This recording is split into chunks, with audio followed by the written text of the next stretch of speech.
Allen Sports Desk, a Sports Center update on 1080 The Fan. Ryan Buckley with this Sports Center update. First on The Fan, the Mariners open their final road trip of the pre-All-Star break first half tonight in the Bronx. DM's taking on the Yankees. Logan Gilbert gets the ball for Seattle. Will Warren takes the hill for the Pinstripes. The Yankees also moving Jazz Chisholm from third base back to second. First pitch from Yankee Stadium just after 4 o'clock. The field for next week's Home Run Derby continues to grow. Pirates slugger O'Neal Cruz accepting an invitation today. Lineup now includes Cruz, Cal Raleigh, Ronald Acuna Jr., James Wood, and Byron Buxton. Meanwhile, Pete Alonso, Kyle Schwarber, Bobby Witt, and Teoscar Hernandez have all turned down invites. Aaron Judge and Shohei Ohtani also expected to skip the event. On the gridiron, Dan Lanning and the Ducks secure commitment from 4-star athlete Jalen Lott out of Panther Creek, Texas. The 6-foot, 175-pounder projects as a wide receiver for the Ducks, and he chooses Oregon over Texas, Georgia, LSU, and USC. Out at Wimbledon, 2-seed Carlos Alcaraz cruises past Cameron Norrie in straight sets. He'll meet American 5-seed Taylor Fritz in the semis. In the women's bracket, 13-seed American Amanda Anisimova is through to the semifinals, where she will meet top-seed Aryna Sabalenka. More sports scores and stories in 30 minutes. Ryan Buckley at the George McCoy at Warren Allen Sports Desk. Hurt and missing work? Insurance companies acting like jerks? Don't call your mom. Call George McCoy at warrenallen.com. The Fan is live on YouTube and Twitch. And now, Window Nation brings you on-demand videos. Watch Window Nation's window into 1080 The Fan. If you can find the time to explore the mind of a stripper, then you can find the time to spend with your actual family. Primetime with Isaac and Suk. Damn! What they on? All steroids and no carbs? Them some thick-ass kids. This is Primetime. We're not like you. We're grown-ups. Your source for the best in local, regional, and national sports. Oh, my goodness. Here are Isaac Ropp and Jason Sukanik with Primetime on 1080 The Fan. Hey, what it do? What's up? Good Tuesday. What are you guys doing out there in Radio Land? Hot radio landscape news. What's going on? You know, looking up summer league schedules right now. Well, it started, hasn't it? Yeah, I got the. Is that game live right there? I believe that is the Heat and the Spurs. This has been going on for a couple days, but the Blazers just started their practices. So, well, why are they so late? I don't know. Some of the teams play in little like pod exhibitions. Oh, isn't there like 2 of them? There's something called like the California Classic, and that includes like both LA teams and maybe the Suns and the Warriors or something. And then is it really a classic? Well, I mean, they have to give it a dumb name. Because I saw the LA played in it. I saw Utah played in one today because Ace Bailey. So you just kind of. And then I was reading a thing on Blazers Edge that we got Young Blazers Watch. Edge. Yeah. Young Watch. We had to get it was like who's running Blazers Edge now? I think it's still Decker, is it not? Is it? I think Dave Decker's still running that. But I had to get hot takeaways from Young's first summer league practice. That's where we're at. Yeah, there's like 2 courts away video of him stroking a couple threes, and everyone's like, look at the big man, he can hit the 3. I will say, like, having not a great knowledge on what makes a good jumper, the dude's got a weird, wonky. It's just it goes in. So does Jokic. It's like that. It's like Chinese that's why Jokic. I said I will never Halliburton does too. I will never be the guy that's like, you know what? I don't like his form. It's like watching a quarterback throw, but it's weird. He just kind of has a slow wind up motion. But yeah, Jokic does too. So then he's the Chinese Jokic. Yeah, like we're talking like a minimum 3 MVPs in the next 5 years. Can I make a You can do whatever the hell you want. I'd like to. Okay, so this one's in San Francisco because they're playing at the Chase Center. Yes. Or is it Chase Center? I think it's just Chase Center. Chase Center. I don't think it's the Chase Not Center. the Chase. It's like the Ukraine. I think it's just Ukraine. Yeah. Although that would be a weird place to have a game. I think. Or like if people say the Moda Center, it's just Moda Center. Yeah, it's just Moda Center. So this is Spurs Heat. Mm-hmm. Is that right? You are correct, sir. Okay, it looks like the Heat are in white. Well, okay, so what I was about to say, at least with this game, the Spurs are in black, so that's fine because that's one of their colors. Yeah. But, so I guess we're kind of okay here with the Heat white, all whites, and the Spurs all blacks. But I'm moving more into the white. Generally speaking, and please correct me if I'm wrong here, okay? I am open to the idea that I have not watched enough Summer League to be right about this. Oh, I'm sure you've not watched enough Summer League to I'm be right about any guessing of this. that's not big on your calendar. But can they make it easier to decipher which team is playing?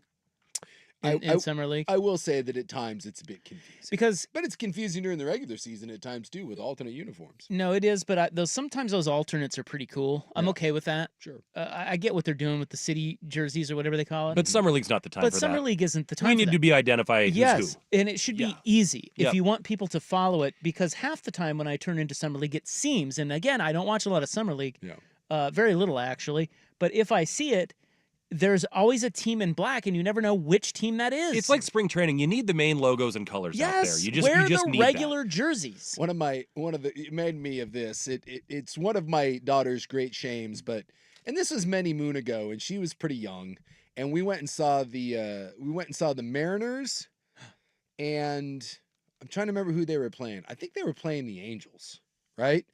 And she thought that the uniforms, she thought it was one team because they were somewhat close to each other.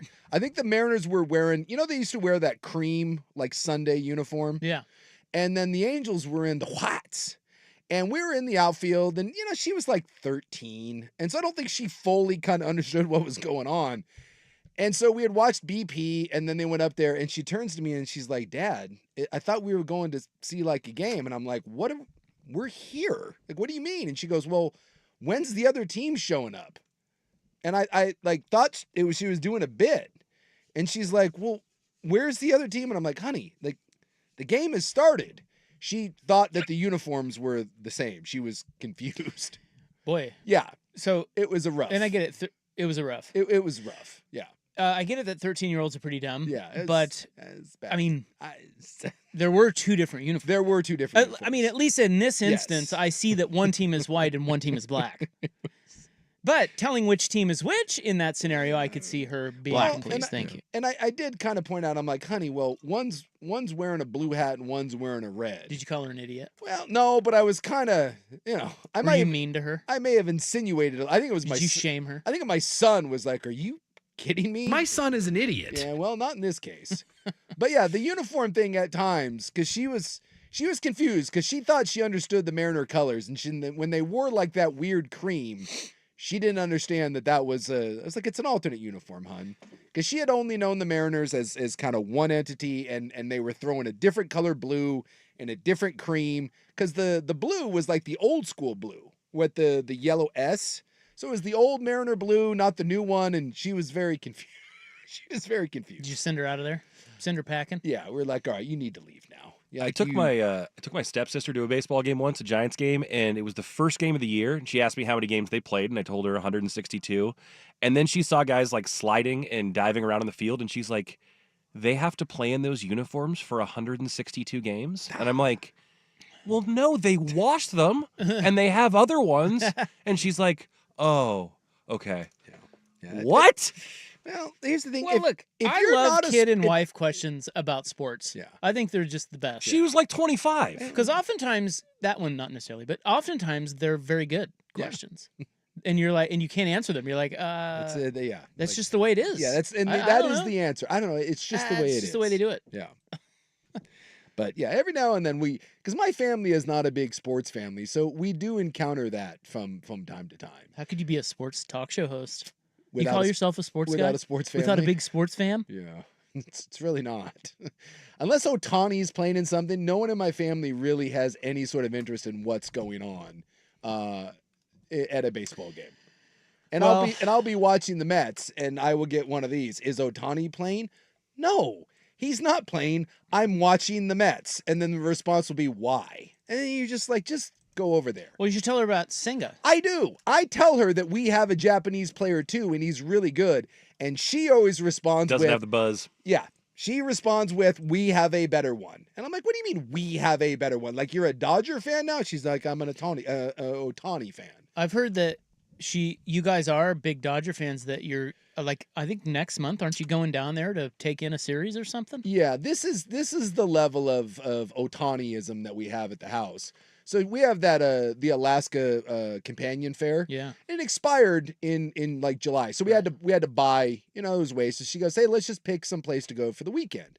And I was like, "Oh, cool." I'm like, "Do you want to go see a concert? Do you want to just, we can fly down to San Francisco for the weekend. We can just do whatever." And her response with, "No, I want to go see Ohtani play." And I was like, well, the last series of the year is the Dodgers are playing in Seattle. So we'll just go to that and then we can do the weekend trip later. And her response is, well, let's go to both. So now I am flying to Los Angeles. You could do a lot worse. I'm flying to That's Los great. Angeles to see Shohei Ohtani Yeah, play. that sounds like a sports fan. You just said you don't have a big sports fan. I don't. That's a sports fan Well, move. I have an Ohtani. Well, And something tells me anything sports. that goes down on that weekend will be the thought of Ohtani, and I'm okay with that. Dear Mr. Japan, here's the story. Yeah. do you think she'll get his autograph? I don't think we're going to be allowed. I don't think you're allowed to get close enough to him to do that. He signs autographs. I've seen it. Does he? Yeah. Dude, he's really nice. Yes. Like, he's a great dude. He By gets all it. accounts. Yeah. Yeah, I mean, he's busy, does a lot of things, but Sure. I've seen that he's pretty generous. It just bothers me that we have on the Mets one of the best pitchers in baseball. He can't stay healthy. And she doesn't care. No, and he's got a fun logo. He's got the little ghost fork logo. I was like, what about that? Why don't we embrace him? No, doesn't care. No interest whatsoever in one of the best pitchers in baseball. They say that Shohei is often seen signing autographs for kids after games. Yeah. What about middle-aged Japanese ladies? I think before games, he's got too much of a strict, he's focused. like, regiment. Yeah. But after the game, apparently he can be had. So you need to get yourself a kid to go get an autograph for. I just bribe like an 8-year-old. Well, yeah, that's way better than BTJ up there waving a piece of paper or a hat. That is true. So I think her whole thing is she's like we'll just because she has the jersey of the team that he played for in Japan, and then I have a Japan World Baseball Classic hat. So that was her big theory is like we'll wear that, and I said, do you really think we're going to be the only ones there? Well, I mean, very original of you. Wearing Asian gear. That helps you, though. Yeah. Any little bit counts. Any little bit counts. By the way, Isaac, the text line points out that's just a replay on behind you. You don't need to worry is about it? that game. Oh. Yeah. Oh, all That right. was Why last they night. do? Who's so desperate they have to replay a summer league game? Probably NBA TV. I don't know. Because the actual summer league, I believe, starts Tonight. Tonight. Is tonight the big? Oh no, that's let's see. What is tonight? Thursday. Tuesday. Is that what you're Thursday talking about? night? Did you see the freaking ticket prices for that? Is that in your notes today? No, how much?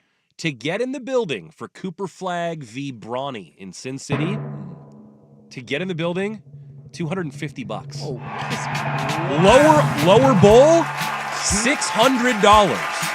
Courtside, $2,500. You're talking about how No. dumb people can be. I give you that. So it's Cooper Flag versus Brawny, James. Yeah. which seems very contrived, seeing as how Brawny is an NBA scrub. Yeah.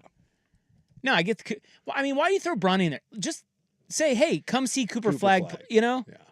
But you throw Bronny James in because, believe it or not, that dude who averages like 0.2 points a game is still, for some reason, he's still a draw for people. Well, yeah, I saw you had 10 the other night. Ooh, 10 in the California Classic. In only 11 minutes, it was very impressive. Oh, dude. I think he averaged. I think he averaged like 1.3 a game last year for the Lakers. Will that LeBron sounds be there? right. Is LeBron coaching them? I'm guessing LeBron will be there. I don't think he's coaching them, but he'll probably be in the building with all his buddies sitting courtside, pretending that his kid's a real NBA player. And then, if you want the Blazers, more importantly, the debut of the Young Bomb. Yeah, when's that? That's Thursday. Okay, what time do they play? 8:00 on ESPN2, and it will be against these replayed Golden State Warriors. Who the Warriors got on their summer league team? Couldn't tell you. Steph probably not out there, huh? No. I'm guessing not. I don't know who they're going to have How out awesome there. would 'cause it be if Steph just- rolled out there for one game? I think you're not allowed to after a certain point. I think that you have to be within your first 3 years of the league or have like re-entered the league or been down in the G League or something like that. I don't think vets can just show up and play. Now. I think Really? I think there's restrictions on it. Really? I thought if they were rehabbing, like Maybe so. Because I know second and third year guys can. Right. I think that's the cutoff though. I think it's like 3 years of service or less. Let's take a or quick- trying to make let's a roster. see what AI has to say. Yes, NBA veterans can play in Summer League. Aha! While Summer League is primarily known for showcasing rookies and second-year players, it also serves as a platform for vets looking to make a comeback, prove their ability. Yeah, so for people making a roster, not Or the if ones who are already Yeah, on the that's roster. not true though. But there's no... There are no vets out there. No, but you could. if you're trying to make a team. The bottom line is Steph, if he wanted to, could come out. He does not want to. No, but it'd be freaking awesome if he did. If he came out, what Put a little else is he Bronny in his doing? place. Come out for a summer league game and drop What like if- 50 on someone. Hey, this raises a question. Could an NBA team throw a couple ladies out there? Because it's not like official rosters, right? They're Yeah, summer you league invitees. Could they invite? I mean, you couldn't invite Caitlin Clark because she's playing. Yeah. Or she's supposed to be coming back. So who would you invite? Though? Well, you'd have Well, to. I don't know. if- Throw some hots out there. Or So something. if no one from the WNBA, which is the world's best basketball players, Well, I don't know. I don't know. You'd have to sign get- him. You'd have to sign him to some sort of deal. But yeah, You have to could. pay him for summer league. Well, I think you have to be. I think you have to be on a training camp roster. I don't think they're showing up on their own dime. Yeah. Well, I thought it was just summer league invitee. It's like a summer league roster. I'm assuming they're because of insurance purposes and whatnot. I think you get a modest contract Yeah, for well, it's just like when- to play in that series well, of like games. when you show up to NFL like OTAs or whatever, and you're just believe me, I've done this. You get some crappy. I think honestly, in the off-season program in the NFL, you get like $300, but you're still like getting paid to show up to OTAs. And by the way, Whoa. someone was correct. I had to look at July 11th. The summer league. It actually starts July 10th, which is Thursday, not Wednesday. And then July 11th will be the Blazers. So they'll actually start Friday, not Thursday. Fun fact: We had our NBA days mixed up. NBA summer league players typically receive a per diem for expenses rather than salary. No, there you go. They are given a total of $1,500 for the duration of the summer league. Tasty. Is it? I don't I didn't go very far for an That's NBA not, guy. No. 100. Well, it says it's 136 a day, so that's not too bad. know. Like I said, the NFL offseason program is something like that too. I But don't know what that- it is now, but But that covers meals, lodging, and transport. What?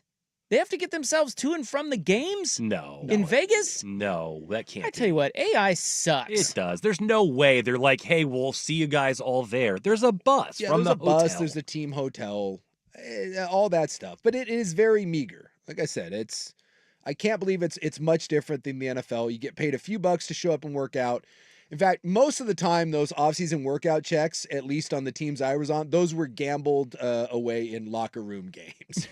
Like we had a Papa shot in Denver, and it actually had to get removed because it led to fights. But most of the time, people were betting their offseason whatever per diem, right? That was what they called it. You were betting your offseason per diem in that. Tampa, it was a lot of dice, and that stuff was all just bet. It was like no one, unless you were just some dip ass like me that actually needed the $300. The rest of it was just, here, I'll play you for it, I'll flip you for it, something like that. So you do have to be under contract with a two-way or Exhibit 10 standard NBA contract. Yeah. So, but yes, you could sign. What the hell is an Exhibit 10? There's no, I'm guessing it's a 10-day contract. It's basically it's an exception to play in exhibitions with a team that doesn't make you part of the team long term. No, Exhibit 10 is a 1-year minimum salary contract with no bonuses. Wow. So you're wrong. Well, nothing's guaranteed, though. The Exhibit 10 attachment gives NBA teams the ability to convert the contract to a two-way deal, but only if they do so before the beginning of the regular season. So they are signed to deals. Yeah. Well, you have to be, otherwise it would be Thunderdome. But it sounds like it's contingent on making the roster. Yeah, nothing happens until the start of the regular but you're season. committed to them. You can't go and play. You can't go play for Golden State and then the Heat be like, right, hey, you're not going to play summer league here and then No. move to somewhere else. That'd be pretty cool. Yeah. Just kind of flopping around. What if what's his name? Hansen? Young. What if he plays for the Blazers on the 11th and then somebody else on the 12th? Well, that's the way that works. But either way, get Caitlin Clark there and play against Cooper Flag and see what happens. Yeah, she'd be burying his ass. Hell yeah, man. Hell yeah, that's good pizza. Flags! All right. We Hell yeah, have that's good pizza. A segment titled Fun with Odds coming up. Do you like that? I do love odds. Yeah, I got a lot of odds for you today. Let's lay down Sports odds. Let's lay down some juice. And Got hot Big 12 Media Day talks, I hope. was that Big 12 Media Day? Is that what that was? Yeah, I read the quotes. Matt Campbell on my screen Oh, right there's now. Matt. Look at him. Yeah. Tan, handsome, I know he's looking good, right? no hat, no, his hats. You seen the hats he wears out They're there? kind of like beat up dad hats, aren't they? Yeah, it's rough. Yeah. But he's in that's Coach summer vacation form. Like when Mike Riley would come to media days. Yeah, he just got back from Hawaii. Yeah, he's been on a beat somewhere.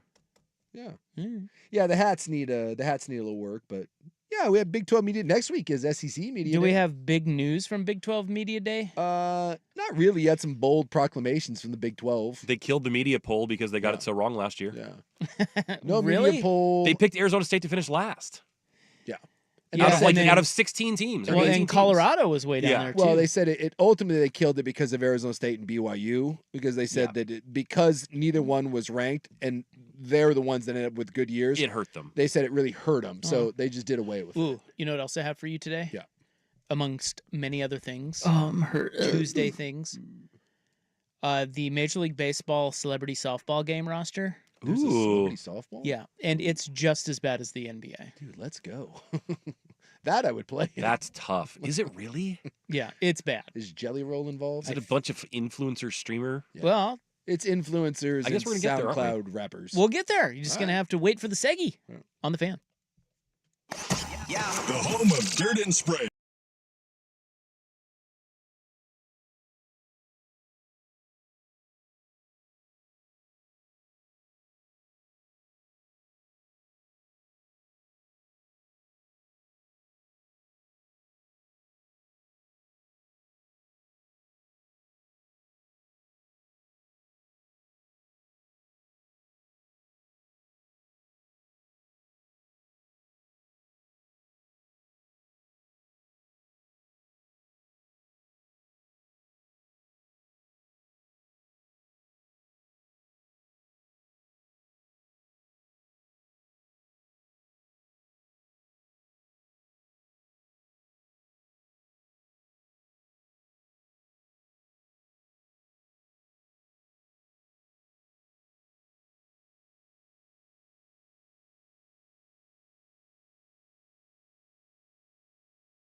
Sports Talk with Isaac and Suk. Ha ha ha. Oh no, oh no. I was just looking at well, you know, I'm radio guy. I was just looking at the Big 12. Big 12 had the stupid media day, and boy, I tell you, there was no headline from it other than Brett Yormark yapping, and who cares? Well, they're confident about their playoff format. Yeah, he likes the 5'11". You know, he's doing his bits, and he's sharp, and whatever. We'll see if he gets what he wants. I love that summary of the Big 12 media day. Well, look, sharp and whatever. Here's a little behind the curtain. When I show prep, and it is award-winning show prep that I do on a daily basis, I will always, just in case, I will always Google, just plain Google Oregon Ducks. Sure. Right? If anything happened with the Ducks, it populates. Okay. So just make sure I didn't miss anything, right? Yeah. Okay. If you Google Big 12 Media Day, the biggest things from Big 12 Media Day will pop up. Sure. And let me tell you, nothing popped up. Nothing. Well, How did I know? I got a Kalani Sitake. What BYU coach Kalani Sitake said about Jake Retzlaff. Yeah.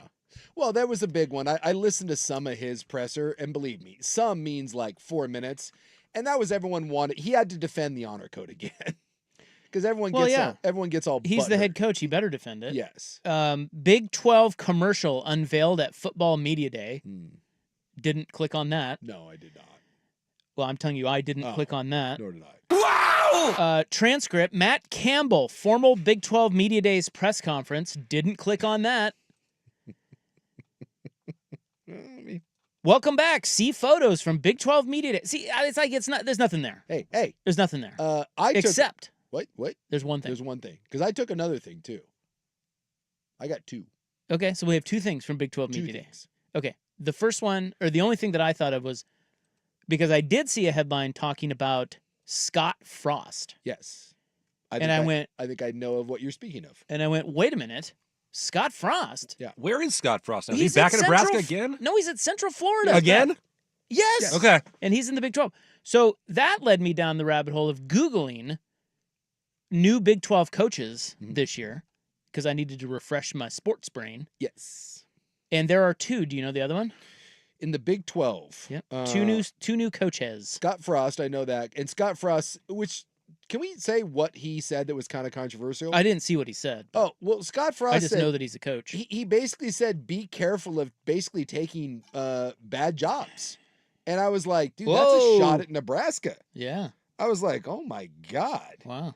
Yeah. I thought that was, it wasn't in so many terms, but he talked about like being wary of taking certain jobs. Well, you got to be careful with that. Yeah. Does he? And I don't know. I think that you run the risk. I mean, are you calling your alma mater a bad job, or are you trying to say that be careful of what expectations are when you go to a new place? Like, I think the words and the language matter there. Well, look, I'll be honest. This is where you do have to be careful, because when I heard Scott Frost's comment, it was in a 8-second soundbite, right? Just coming across. So maybe there was greater context to it. But when I heard the Scott Frost quote, my first reaction was, ooh, God. Like, how is that not a direct shot at Nebraska? Because his point was, like, basically, he had great success in Central Florida. He left Central Florida and now is back and is doing the I should have never left. Right. Be wary of taking jobs. And I'm like, dude, you're telling me that the Central Florida job is better than Nebraska and somehow you shouldn't have taken that? Well, he went 19-7 at Central Florida. Yes. Including 13-0. Yeah. And that was 2 seasons after they went over. But he went 16-31 at Nebraska. Yeah. So you tell me which is the better job.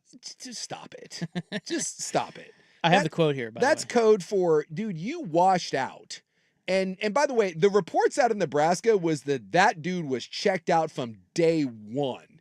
That's not on Nebraska. That's on your sorry ass. So the headline is, Scott Frost's latest silly quote has Nebraska fans furious. See, now we're getting somewhere. There we go. Well, Let's go. You wanted something. Yes. I gave you something. Look at you. You're such a hero, sports hero. I spent 30 minutes today perusing Big 12 Media Day, which was probably 26 minutes too much. Yeah, I got something's on. My 4 minutes. There was nothing else That's there. what I told you. That's why I had nothing. I found that. But you went 26 minutes longer. Maybe your show prep should be award-winning. It is not. Frost's latest comments are annoying to Husker fans, but they should also make UCF faithful very nervous. When asked what he learned from his time in Lincoln, Frost made it clear the honest answer to that question is nothing. Quote, don't take the wrong job. Yeah. I said I wouldn't leave UCF unless it was someplace you could win a national championship. I got tugged in a direction to try to help my alma mater and didn't really want to do it. Whoa. It wasn't a good move. I'm lucky to get back to a place where I was a lot happier. End quote. No one put a gun to your head, dude. Can I say I that- really didn't want to do it? Then don't. How about this? The 8-second clip that I heard was way better. When I heard that, I was like, all right, let's find some context. The context makes it way, way worse. By the way, the reports of Scott Frost and why that didn't work in Nebraska, some of that might have gone the Larry Eustace partying with co-ed sort of thing. Hey, Scott, where does that fit into the I don't want to be here? You wanted to be with the co-eds. That actually tracks that he didn't want to be there. He's like, screw it, I'm just going to go party with Hots. Well, that does make sense. He also said, okay, so Scott Frost says taking the Nebraska job was his biggest mistake. And then he said, I think all experience, good and bad, gives you wisdom and new perspective.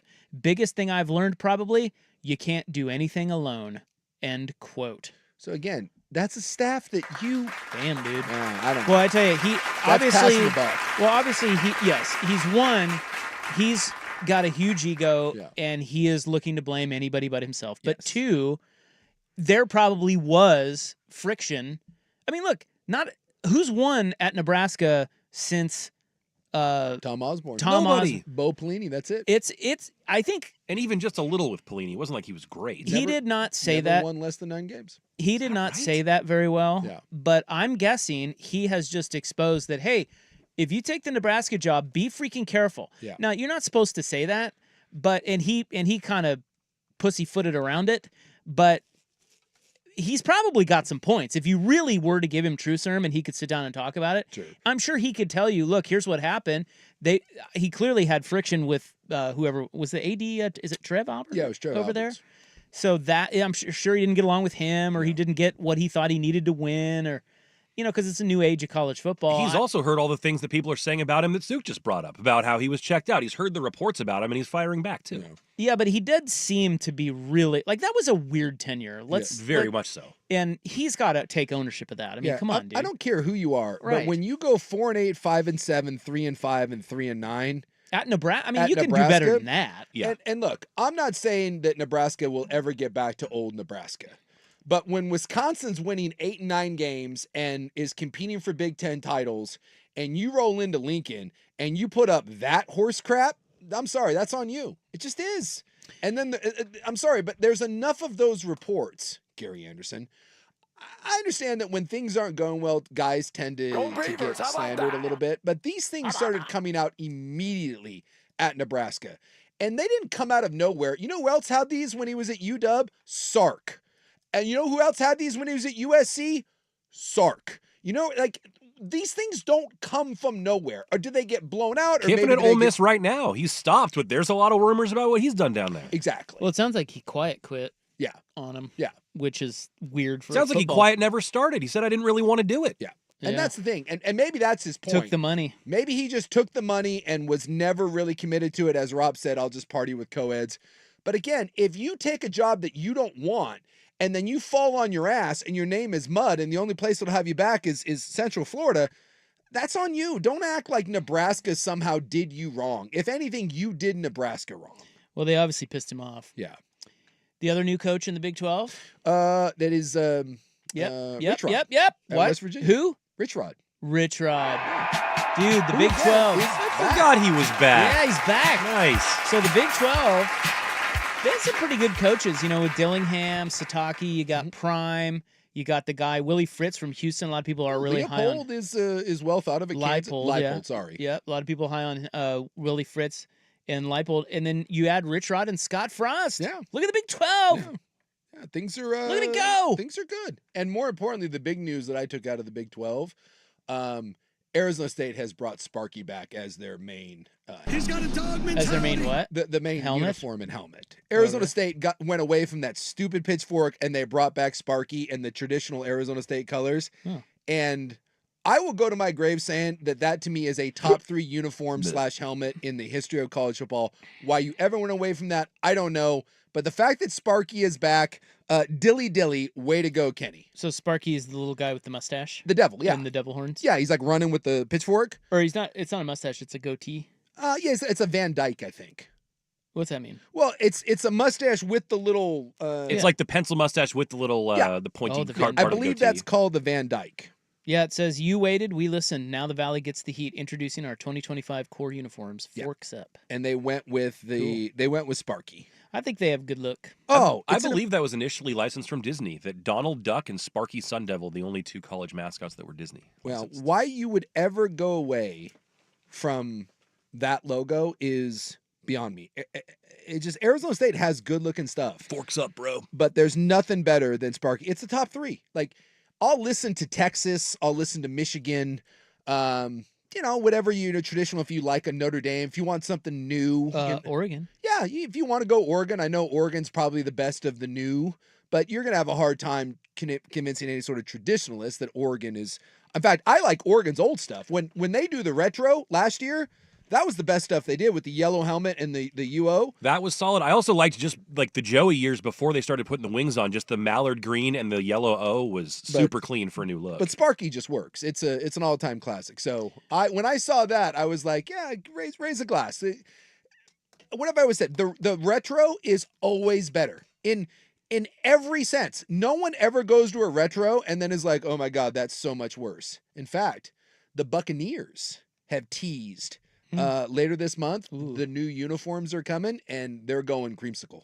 They're going back to him? They're going back. Like as their main one, or as an alter? I think they're going back to the main one. Oh, smart. They released like a teaser, because now you don't just release uniforms, you got to tease it. Yeah, let me look that up. And the Buccaneers on social media were teasing, I think it's like the 15th, that it's a coming.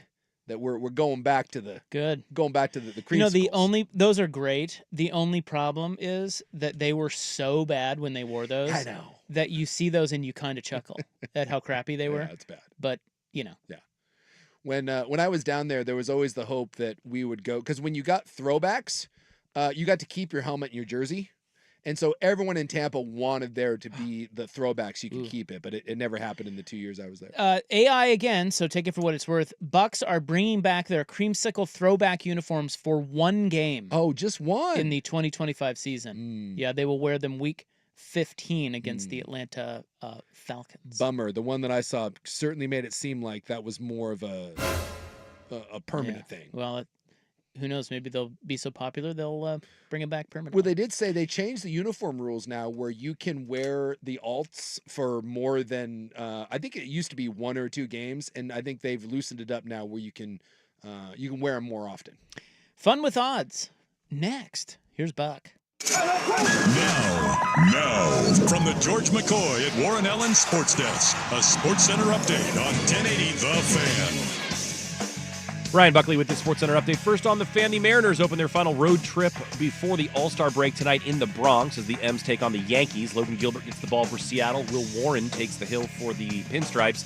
The Yankees also moving Jazz Chisholm from third base to second base. First pitch from Yankee Stadium just after 4 o'clock. The field for next week's Home Run Derby continues to grow. Pirate slugger O'Neal Cruz has accepted an invitation to the competition. The lineup now includes Cruz, Cal Raleigh, Ronald Acuna Jr., James Wood, and Byron Buxton.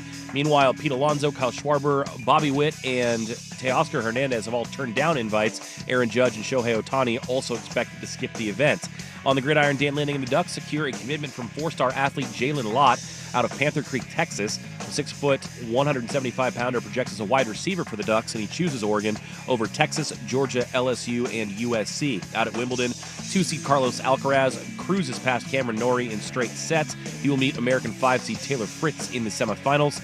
And in the women's bracket, 13-seed American Amanda Anisimova is through to the semifinals, where she will meet top seed Arina Sabalenka. More sports scores and stories in 30 minutes. Ryan Buckley, the George McCoy at Warren Allen Sports Desk. Hurt and missing work. Insurance companies acting like jerks. Don't call your mom. Call George McCoy at warrenallen.com.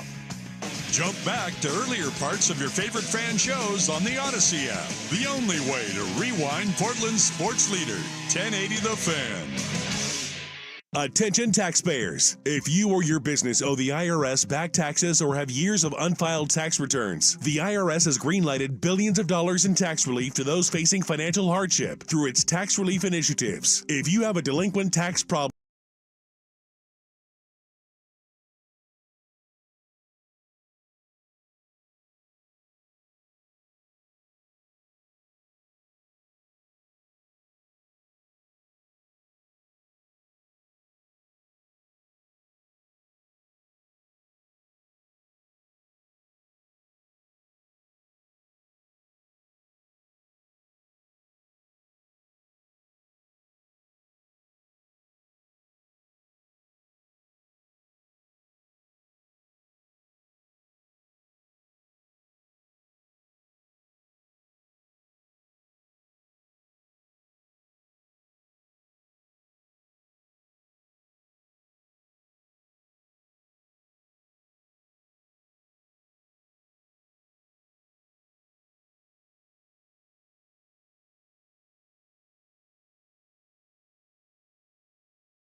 My God, that's Justin Harris music. This is why we need to settle. He just came in here again.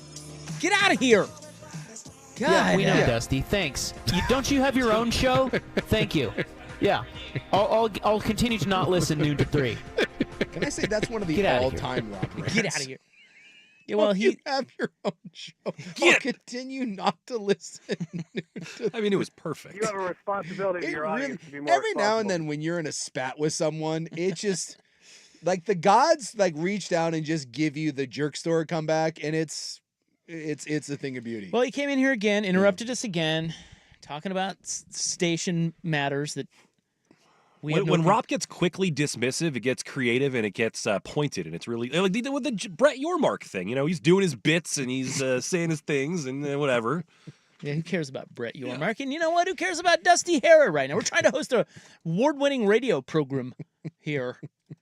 He's talking to me about, you got big things. Things. Big, important Isaac Rob things. Yeah. Which Rob was very receptive to. Not happy about it. Boy, I love when someone has to explain to Rob things, the inner workings. Well, look, he knows it's a bad idea, but look, his hands are tied, okay? We've given away too much to arrive at these political compromises. See? That's right. There's a drop for everything. An Odyssey station. There is a drop for everything. This is the only drop you need, okay? Yeah. An Odyssey station. That's what you need right there. All right. Well, we've blown through another segment. We have to get back on track. Do we? No, we don't, but we should. No, we do. Oh, we do. Okay. Fun with odds. I have NBA over-under win totals. Okay. I have NFL first coach fired. Ooh, those are always fun. I have the best long shot bet for NBA expansion. And the odds are shifting when it comes to Damian Lillard's next team. Like sands through the hourglass. All of These are that Damian Lillard's lives. in a segment called Fun with Odds next on The Fan. It's actually pretty neat. Thanks to our fan listeners for making the 11th annual Fan Golf Classic at Langdon Farms a success. What's up, y'all? Having a great time out here. Thanks also to Wilsonville Toyota, Henderson and Daughter Windows and Doors, Philbrook Injury Law, Accident and Injury Lawyers, My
1080 The Fan. All right, time for a fun with odds segment.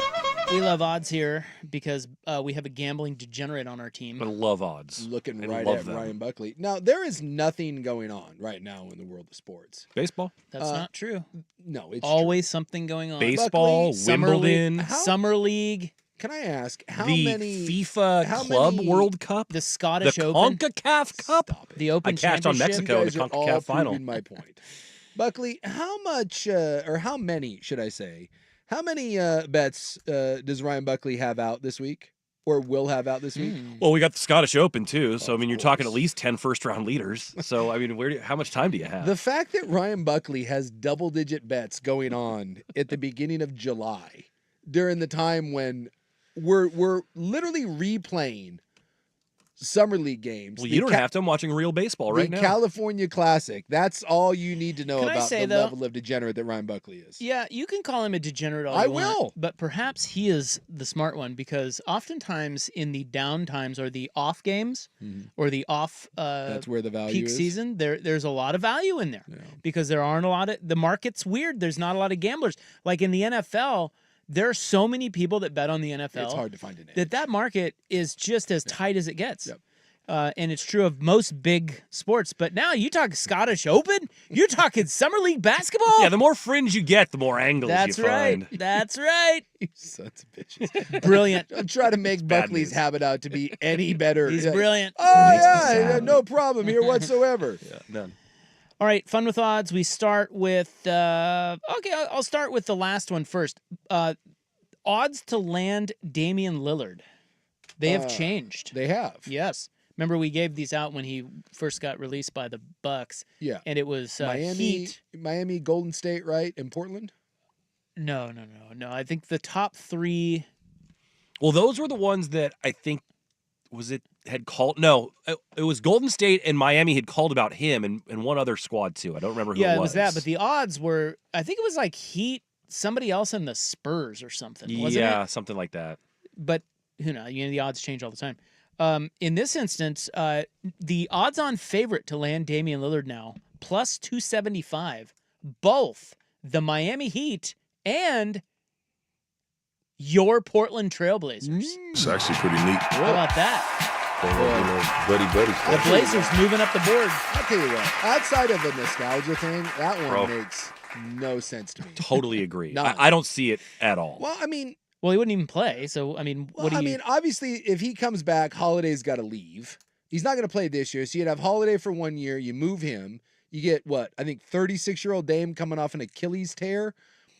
Because that certainly fits with the timeline that you have going on. I mean, look, it'd be cool for 2 years to bring him back and, like, have the I don't know, the homecoming farewell. I mean, again, my favorite Blazer of all time. It just seems odd. And is Lillard willing to come back and come off the bench? Because you can't play him and Scoot at the same time. Come off the bench on an average, no championship aspiration And that's team. the other one. Dame left because it was like, dude, I'm going to win a title. And he realistically has 2 years when he comes back, not this year, because he's not going to play this year. 2 years, basically, of a window where he's going to be a major contributor to a title team. And he's coming back to, let's say, best case scenario next year, you win 40 games? Like, that just seems so odd. Are we just giving too much to the whole, he just loves Portland and regrets leaving? Well, again, the odds are based on how people are betting, not necessarily what makes sense. is going to happen. Yeah, I'm sure a lot of people are betting that he goes back to Portland, which is why that number has come down. But does that really make sense? Probably not. Does it also kind of feel like a Portland management move, though? Like, fans will like this, and it helps us curry some favor with them. And, like, I could see management being more into it than Dame would. I would say yes, because a sale is coming. Yeah. And I do think that I think goodwill. Yeah, I think that would help. I think that would help sort of what the franchise looks like to a new buyer. Usher in, whatever. People would go see Damian Lillard. Yeah, absolutely. That's the bottom line. I'll tell you what, the first day, opening day of, what would that not? So that'd be 2027, right? Opening day, 26, 27. Well, it'd be next year. It'd be next fall, right? No, he's not going to play this fall. Well, right, but this fall starts in 25. This next fall is the start of the season. That's true. It would be 2026. 2026, 2027, that year. Yeah. That opening day with Lillard, oh my God. Like the Moda Center that'd be insane. And then I think, unfortunately, we'd all settle into the, Now what? Well, it's like we had Lillard when Lillard was arguably the second best point guard in the NBA behind Steph and a first or second team All NBA guy.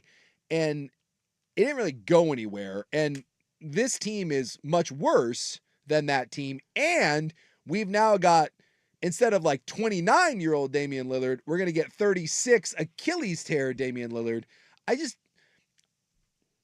It'll be cool for a moment, and I think it ends poorly. This happened in Golden State with Klay Thompson. Yes. And not because he moved and went somewhere else, but he missed basically 2 years because of an ACL and then an Achilles. Yeah. And he came back, and everyone was hyped, and it was really cool. And then he was bad, and it sucked for everybody. Yeah, because then it's awkward. I remember when they were trying to sit him down, and do you put him on the bench? They actually wanted to bring him back. He was upset enough with how things went that he wanted to leave, and it wasn't good. Yeah, it's just and that's my fear. If he wants to come back, I say bring him back.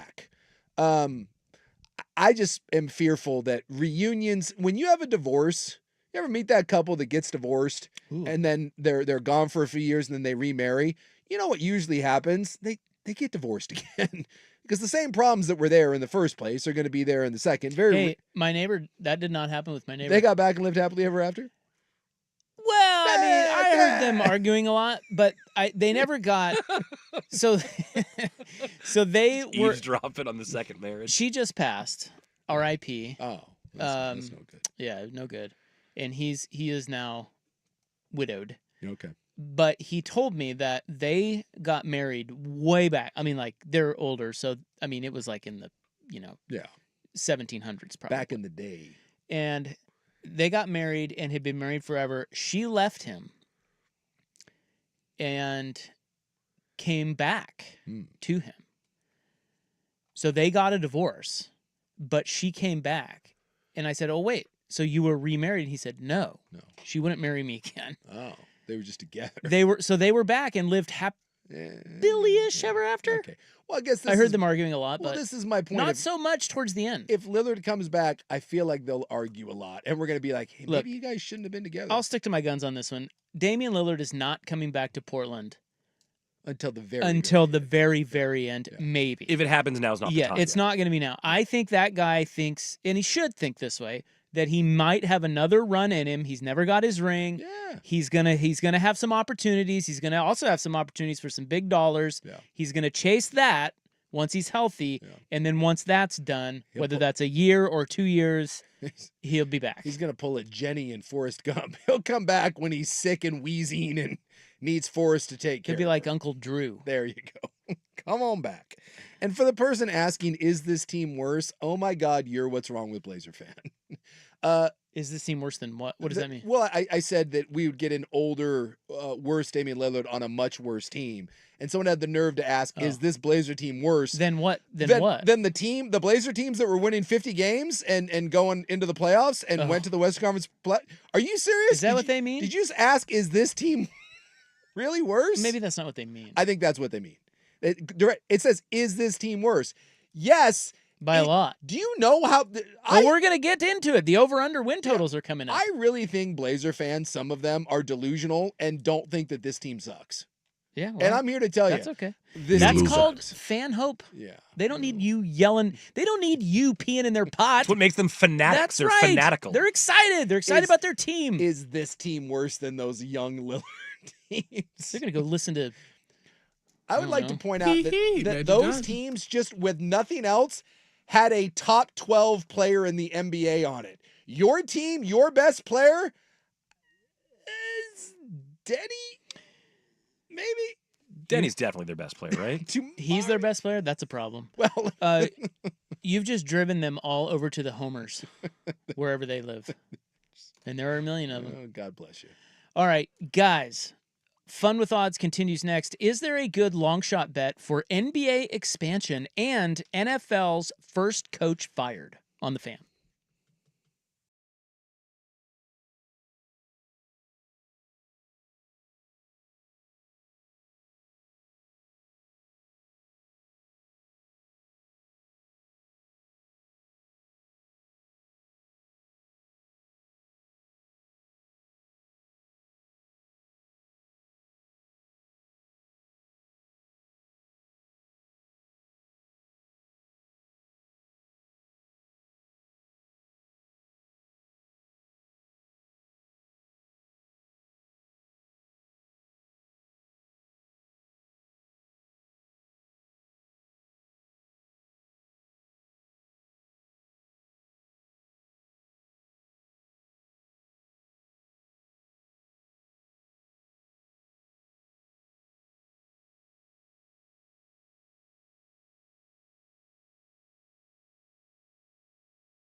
Fantasy Sports Station. Now, from the George McCoy at Warren Allen Sports Desk, a Sports Center update on 1080 The Fan. Ryan Buckley with this Sports Center update. First on the Fan, the Mariners opening their final road trip before the All-Star break tonight in the Bronx. It's the M's taking on the Yankees. Logan Gilbert gets the ball for Seattle. Will Warren takes the hill for the Pinstripes. Yankees are also moving Jazz Chisholm from third base back over to second base. First pitch from Yankee Stadium just a matter of moments away. The field for next week's Home Run Derby continues to grow. Pirates slugger O'Neal Cruz has accepted an invitation to the field. They now have 5 players, including Cruz, Cal Raleigh, Ronald Acuna Jr., James Wood, and Byron Buxton. Meanwhile, Pete Alonso, Kyle Schwarber, Bobby Witt, and Teoscar Hernandez have turned down invites. Aaron Judge and Shohei Ohtani are expected to turn down invites. On the gridiron, Dan Lanning and the Ducks secure a commitment from 4-star athlete Jalen Lott out of Panther Creek, Texas. He picks Oregon over Texas, Georgia, LSU, and USC. Out at Wimbledon, 2-seed Carlos Alcaraz cruises past Cameron Norrie in the quarterfinals. He'll meet 5-seed American Taylor Fritz in the semis. And in the women's bracket, 13-seed American Amanda Anisimova is through to the semifinals, where she will meet top-seed Arena Sabalenka. More sports scores and stories in 30 minutes. I'm Ryan Buckley at the George McCoy at Warren Allen Sports Desk. Hurt and missing work? Insurance companies acting like jerks. Don't call your mom. Call George McCoy at WarrenAllen.com. The Fan Merch Locker has a new black 1080 The Fan hoodie, as well as classic long and short sleeve tees. Get yours now at 1080thefan.com. What's the most resilient parasite? Primetime with Isaac and Sue. Can build cities, can transform the world, and rewrite all the rules. That's what I'll be doing every single night. Which is why No! I have to steal it. What are you talking about, Willis? This is Primetime with Isaac and Sue. It's gonna work. It's passable, okay? This isn't terrible. The best in local, regional, and national sports. With no hidden agenda. Primetime with Isaac and Sue on 1080 The Fan. All right, welcome back. We have fun with odds going on here on the show, and this should take us to In the News coming up at 4:30. 45 minutes of gambling talk? No, In the News last time I checked was at 4:30. Well, yeah, but we started in the last segment at 3:45. Yeah, it's 4:08. Well, we've got a lot to get to. I know. I'm excited. It should be exciting What for are you. the odds this stupid Mets-Orioles game is going to start at any point today? And it makes me sad. Yeah, I'm just staring at the stupid screen, the weather delay screen. I hate that on the MLB app, they can't show you, like when they go to commercial or when now it's a weather delay. They could do a lot better on that. I just have a blank screen. Yeah. Like there's just blurry random images behind and it says the event is in a weather delay. I'm about to fire up the Miz versus Kershaw. Yeah, good one tonight. Oh, yeah. Brewers, Dodgers. Yeah. Although, the Miz, some of the mystique is off of the Miz as well. Well, a certain team from New York beat the brakes off of it. Who hit a grand slam off of that dude? Nemo? I think it was Nemo. Nemo or McNeil? Because I thought it might have been McNeil and then Lindor. Because one went back to back. McNeil slammed the granny, and then I think Nemo went after that. They went back to back, and I'm not sure which way it went. Well, guys, he jacked a granny. He jacked a granny today. Wow. Yeah, no, it was Nemo. He's not a machine. He's a man. Yeah, because he hit two grand slams in 4 days. Mm-hmm. That guy, Brandon Nemo. Love me some Nemo. What are the odds of that? That I don't know. Buck just hit another 90-1. He's had a nice year. Are you betting on Nemo? And more importantly, the Winker's back today. Jesse Winker. They still have that guy? The Winker. Okay, so we've got the odds. Okay, so this is fun with odds. Okay, here we go. We're back. It's called sports. Next city to announce NBA expansion. Now, obviously, Seattle's getting it. There are two cities at the top of this list that are very big favorites. Okay, Yes. obviously, obvi, as the kids say. Well, and it's a slam dunk. Seattle is 1-1. Yes. So if you bet $100, you will just win $100. Yeah. Boy, that seems like free money. It really does. It does, doesn't it? Shouldn't that be like minus 400, minus 500? Yeah. No, it does. Kind of shocking. Las Vegas is 2-1. So if you bet $100, you'll win $200. Dude, just lay $1,000 down on either one of those right now. And then, oh wow, rich guy. Yeah. God, I don't have. I think that's right. Dude, it's free money. Boy, I hate it when people say that. Well, Usually means it's a bad bet, That's but in right. this case, they've got it wrong. We've got it right. Next on the list. Okay, so I'm going to roll 1, 2, 3, 4, 5, 6, 7, 8. There's 8, 9, 10 or 11 cities, okay? Okay. You tell me, because it's obviously going to Seattle. Yes. And most likely Vegas. Yeah. And I doubt it's going to be more than 2. But if there were a long shot bet that is good value, who is it? Okay, so we have Mexico City. That's not happening. 10-1. Yeah. Kansas City. 12-1. That one makes sense. They used to have a team. They used to have a team, and they've said for years that they have an empty building sitting there that like they're begging someone, hockey or the NBA, to come. And Kansas City's a nice market. I mean, they support their teams. Vancouver 14-1. It's not happening. They already had one and it failed miserably. San Diego 16-1. Okay. Louisville 18-1. That's interesting. I don't know enough about Louisville. I worry if that's a little bit too much like Charlotte, where everyone there is college basketball and there just isn't the NBA interest, but I don't know that about Kentucky. How big is the Louisville metro area? Nashville 20-1. Ooh. Well, they're getting baseball. But it just seems like Nashville's booming. Yeah, everyone right now has a sports boner for Nashville. Tampa Bay 20-1. Yeah, it's not happening either. St. Louis 22-1. Pittsburgh 25-1. Austin 33-1. And Montreal 66-1. By the way, the Louisville metro area, all encompassing, it's 1.3 million. Okay. I mean, that's tiny. Not very big. No, that's not. Not very big. No, that's not happening. So I think Kansas City is the only one that even makes sense there. See, I think Nashville at 20-1 isn't a bad play. If you're looking for a long shot, just because Nashville is they're dumping money into sports. I think sports owners like it because it's a booming metropolis that is more conservative leaning. Yeah, there you go. Well, like I said, they are the Seattle for Major League Baseball. We know it's going to Seattle. Major League Baseball is going to Nashville. I mean, it's done deal. So, I mean, I guess these things do come in bunches, right? I mean, look how quickly no one wanted to touch Vegas. And then just seemingly like overnight, it like here come the Knights, and then here are the Raiders, and then now come the A's. So it does, when places get hot, I mean, they jump, which is kind of thing that scares me about Salt Lake. Like Salt Lake gets the mammoth, and then Salt Lake is already, shovels are in ground building their entertainment district, just waiting for Major League They've Baseball. already got the momentum from the hockey team. They already have the momentum. So I can see that from Nashville. At 20-1, yeah, I'll go along with that. Okay, NFL, first coach fired. This is always interesting to me. I love these ones. Yeah. Because I think that, so my angle on these is, it's you got to find the coach who the team wants to win the most, or the team feels like it should be winning the most. Sure. Okay, so like the first coach on this list, the best or the lowest odds is Brian Daboll of the Giants. Yes. 4-1. Makes total sense. Yeah, see, to me that doesn't, because I don't think they're quite in other words, they're not you got to find a Super Bowl contender that is going, or a playoff team that is. I think this is the value of these bets: is you find a playoff team where expectations are high and they made a bunch of signings and they have the same coach, and you know that coach sucks. You're saying those expectations aren't there for the Giants.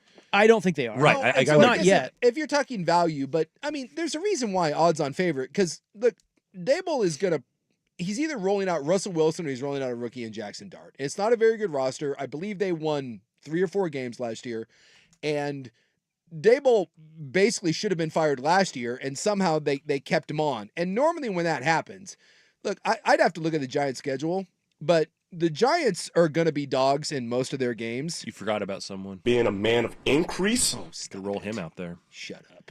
It's going to be Russell Wilson, or it's going to be... It's a beautiful day. Shut up. It's going to be Russell Wilson. Bang, bang. Or it's going to be I'm just Jackson Dart. And look at their schedule. I remember looking at this. So they open on the road against Washington. Ouch. Then they're on the road against Dallas. You go 0-2, and your third game is the Kansas City Chiefs. You go 0-3, and there's a real good chance that Daboll just gets shown the door. And they're like, thanks for coming. Take your ass out of here. And then, by the way, the Chargers after that. That is a brutal start to that season for the Giants. I get why he's the favorite, but he would not be my bet. I don't think you have a good value there at 4-1 because, one, I think if they really wanted to fire him, they would have just done it in the offseason. It was perfect time to do it, and they didn't. Then I'll see if can I guess who you think is the value Well, then? we haven't even gone through them yet. Well, I've got an idea. I'll bet you, because under your criteria of they should win and could get fired, and they are notoriously bad starters, there's one that if you want value, I'm guessing where you're going to go. Here's the other thing about Dable is I don't think he's that bad of a coach. No. I really don't. I think it's more roster there, and I think the Giants know that. So therefore, he would not be my bet. Next on the list, this is NFL first coach fired. Mike McDaniel. That would have been my first guess. Miami. I think he should be the shortest odds. 5-1. Yeah. Well, and he's another guy that more than likely was getting canned last year, and for whatever reason, whether it's finances or continuity, he's getting another crack at this. He was already on shaky ground. Yeah, dude. The ownership right now is basically just saying, you give me a reason, both with Dable and McDaniel, and Miami has a better roster. Miami has had more success. There is that sense of screw this up 1 inch and your ass is gone. Okay. Shane Steichen, Indiana 6-1. Yeah. He would not be a choice that I mean, I feel like he just got Who's there. their quarterback? What is he supposed to do with that Steichen situation? Well, I mean, Steichen damn near got fired last year. Bottom line is, But he hadn't been there long. Steichen hitched his wagon to Anthony Richardson. Well, you also have a member, the owner died there. The owner died, but but it's in the family, so it's his daughters. But normally, well, hold on. I don't think that matters. I think the owner dying matters because I think Irsay was kind of predictable, and I could see him firing Steichen. I could see a scenario here. I think he's way too high on the list at 6-1 because I could see a scenario here where the girls, his daughters, I think, are running it, or whoever's in charge up there, is going to say, well, let's just, we're new, let's just play this out. Yeah. So I don't think that's a good odds at all.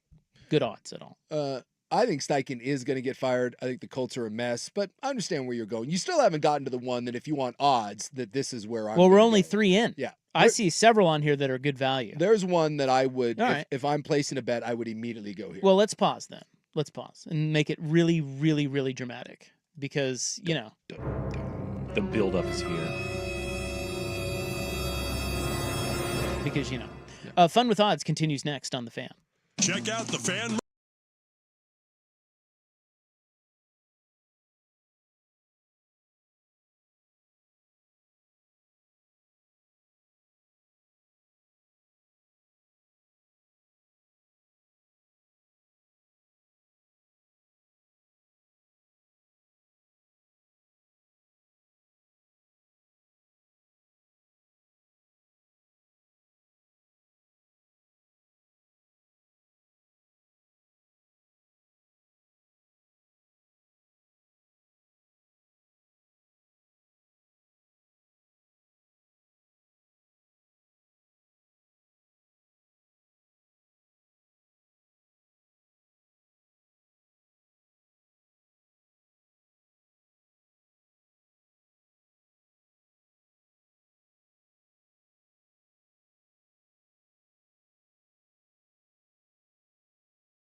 Souk on 1080 The Fan. All right, this is Fun with Odds continuing. We still haven't even gotten to the NBA over-under win total odds, which is very exciting because the Blazers are right where you think they'd be. Yeah. Which is I don't have a good feel. No lottery, no playoffs. Have you seen this number, Souk? I'd be curious if you could where your guess would be for it. I got a guess for it. I don't have a great feeling. This will I love a season over under total win because it's a fun bet. You get to play it every night. You get to play it every night, but boy, this year unless the number is wonky one way or another, this will be a steer clear for me. Well, we will get to that at 5 o'clock. But wrapping up NFL first coach fired odds, we had Brian Daboll at 4-1, Mike McDaniel 5-1, Shane Steichen 6-1. Next on the list is 6.5-1 Kevin Stefanski of the Browns. Yeah. Now, he would have been if they had a good quarterback. Yeah. I think that's decent value, but they don't. No. So he may still survive, knowing that the expectations aren't that high for them. Sure. Jonathan Gannon, Arizona, 7-1. Really? Yeah. They like Gannon down I in know. Arizona. I think that's a bad bet. That's a bad bet. Zach Taylor, 8-1, Cincinnati Bengals. There's mine. Yep, that's a good one. If you want to have a bet, that's the one. Now, the thing is, their schedule is actually quite favorable. I'm a big schedule guy because your schedule can lead you to 9 wins by beating bad teams. See Mike McDaniel. Mike McDaniel and the Dolphins have not been good ever since he's there. They just can beat bad teams. His whole thing is they beat all the teams they should beat, and they beat none of the teams they shouldn't. Yes, and so Cincinnati with that offense, dude, they should beat bad teams. And they start out with Cleveland, Jacksonville, and then Minnesota that we don't know what they're doing with the quarterback. That should be a 3-0 start. And then you got Denver, Detroit, Green Bay. That gets a little harder. Pittsburgh, Jets, Chicago, Pittsburgh, New England, Baltimore, and then it gets a little tough down the stretch where you got Buffalo and Baltimore, but you finish with Miami, Arizona, and Cleveland. That's a 10 or 11 win schedule for Cincinnati if you even get remotely competent defensive play, right? With the way Burrow and that offense is assembled. Cincinnati is notoriously slow starters. And Zach Taylor is eventually going to have to take some heat for that. They lost week 1 to the Patriots last year. If they start out weird and Cleveland, Jacksonville, Minnesota, Denver, if that's a 1-3 start and things are sideways and Burrow is pissy, did you see any of the clips going on from the new season of quarterback? Yeah. The new season just dropped. Yeah, and Zach Taylor, there's a great one in there where they win and Joe Burrow is still screaming at Zach Taylor saying that they're an embarrassment and Taylor's trying 8 false starts or something. Yeah, and Taylor's trying to calm him down and Burrow's having none of it and Taylor's like, oh, it's just a competitive guy. And I think there's some real tension there and I think Burrow is getting sick of that organization. I think he's getting sick of his head coach. He's getting sick of getting crushed too. He's getting hit more than anybody. Well, dude, if you look at the numbers, dude, it is the most alarming thing. Joe Burrow has been hit more and has to throw the ball quicker than basically any quarterback in the NFL since he came into the league. And Joe Burrow has been amazing. Eventually, that dude is just going to get tired of this crap. Someone has to take the fall. Of the guys we've mentioned, I don't know if Zach Taylor's the first. I think the first 2 guys, I think Daboll and McDaniel easily could be gone real quick. But if you're looking for value at 8-1, I could easily see Cincinnati having another slow start and Zach Taylor not surviving it. Dave Canales, Carolina 9-1. Brian Callahan, Tennessee 10-1. Really? He hadn't even coached a game yet. Well, and he's he's got the rookie quarterback. That's a bad bet. That is a bad bet. Yeah. Now, here is an interesting one. Kyle Shanahan. No. 16-1. No. Jed York likes him way too much. Zero chance. Boy, unless they fall on their faces and they are out of the playoffs. But here's the thing.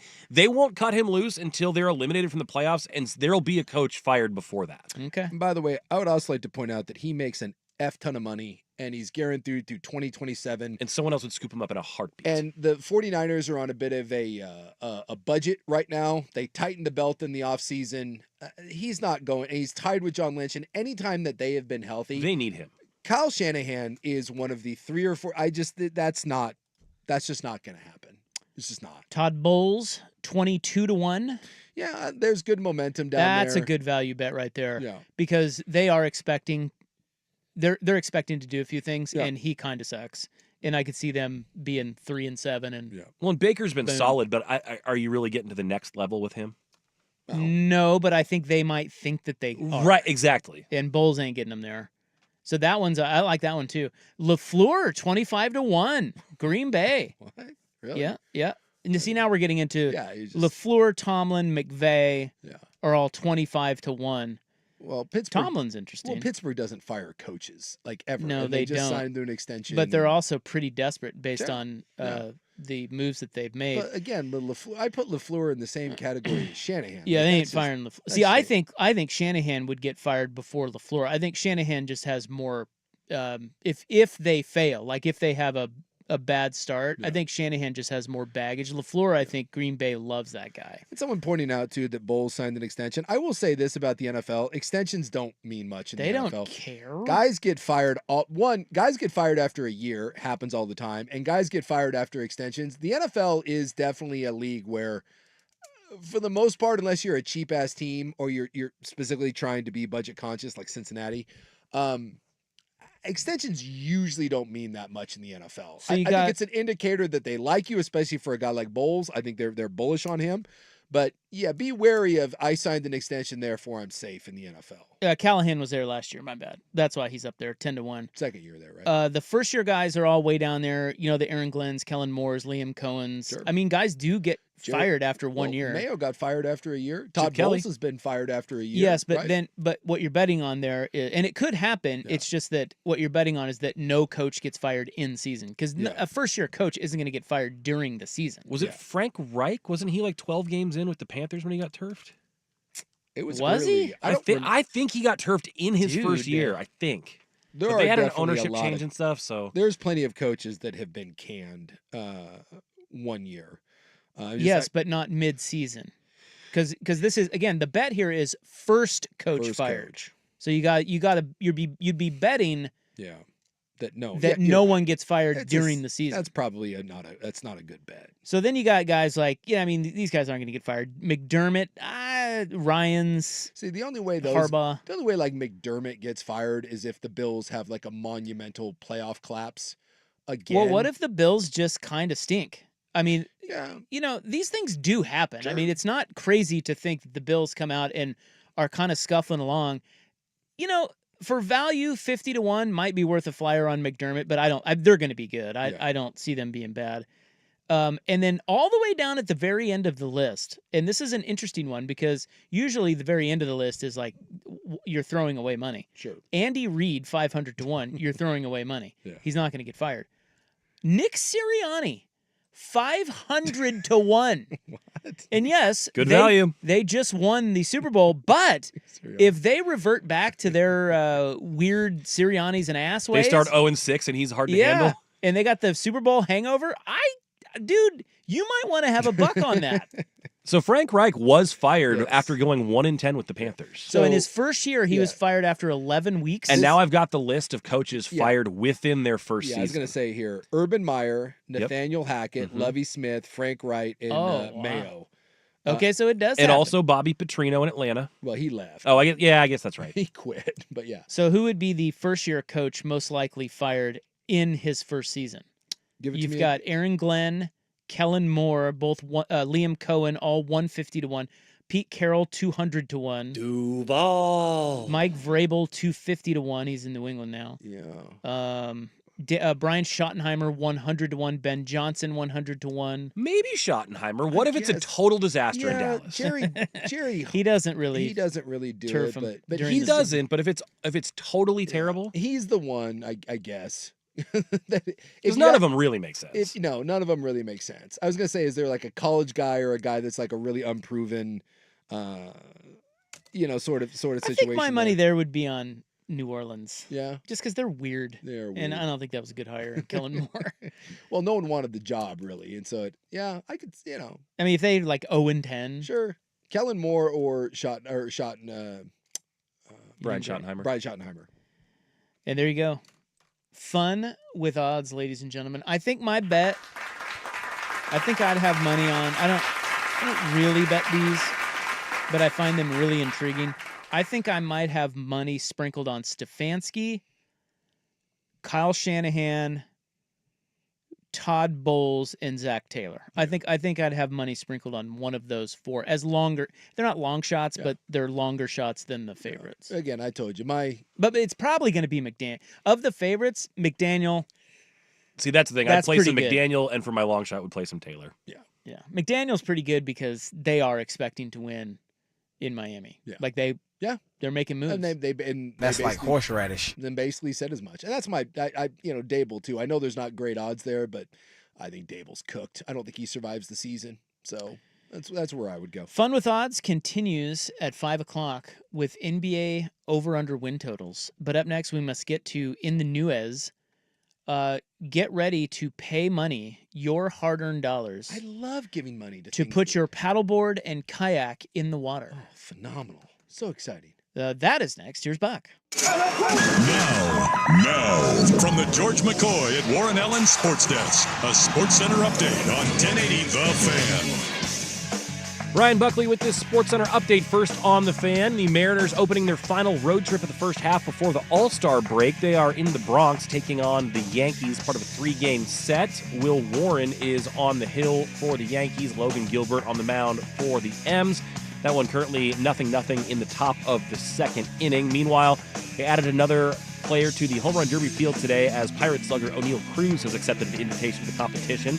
On the gridiron, Dan Lanning and the Ducks secure a commitment from 4-star athlete Jalen Lott out of Panther Creek, Texas. The 6-foot, 175-pounder projects as a wide receiver for the Ducks, and he chooses Oregon over Texas, Georgia, LSU, and USC. Out at Wimbledon, 2-seed Carlos Alcaraz cruises past Cameron Norrie in straight sets. He'll meet American 5-seed Taylor Fritz in the semifinals. And in the women's bracket, 13-seed American Amanda Anisimova is through to the semifinals, where she will meet tournament top seed Arina Sabalenka. More sports scores and stories in 30 minutes. Ryan Buckley, the George McCoy at Warren Allen Sports Desk. Hurt and missing work insurance companies acting like jerks. Don't call your mom. Call George McCoy at warrenallen.com. The Hot Corner, now in its new time. Tuesdays at 7 after Isaac and Sue on Portland's sports leader, 1080 The Fan. Yeah, one of these coaches is going to need to call the Advocates once he gets the axe from his owner 5 games into the season. No patience in the NFL. There is no patience in the NFL. You know who's got patience is the Advocates, because one of the things, like when you hire attorneys, they'll tell you a lot of people just want to settle as quickly as possible. They don't want to put any work for you. They call up the insurance company. They basically take the first offer, and at that point, you really don't even need an attorney. The nice part about the Advocates is they do have patience, and they are actually willing to go to court. They're willing to fight the insurance companies, and they're not just going to take whatever pittance that someone throws at you. They're going to get what you deserve if you've been injured. Yeah, I've been told a lot of these candy-ass attorneys don't want to go to court. No. Not Donikin. No. Especially Donnie. I think they live for it. She's an animal. She is a pit viper. She is quite terrifying.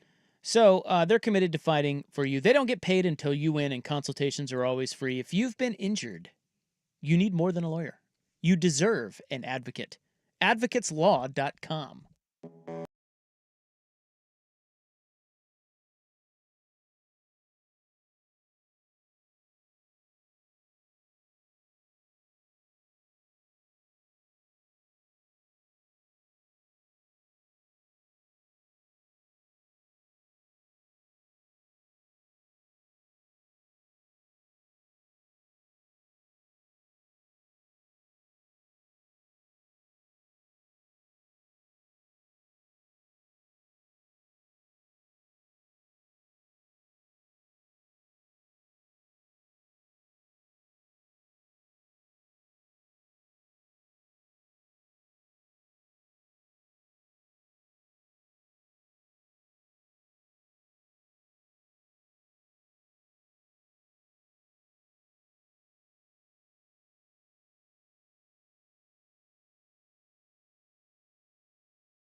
Welcome back to our fine radio program.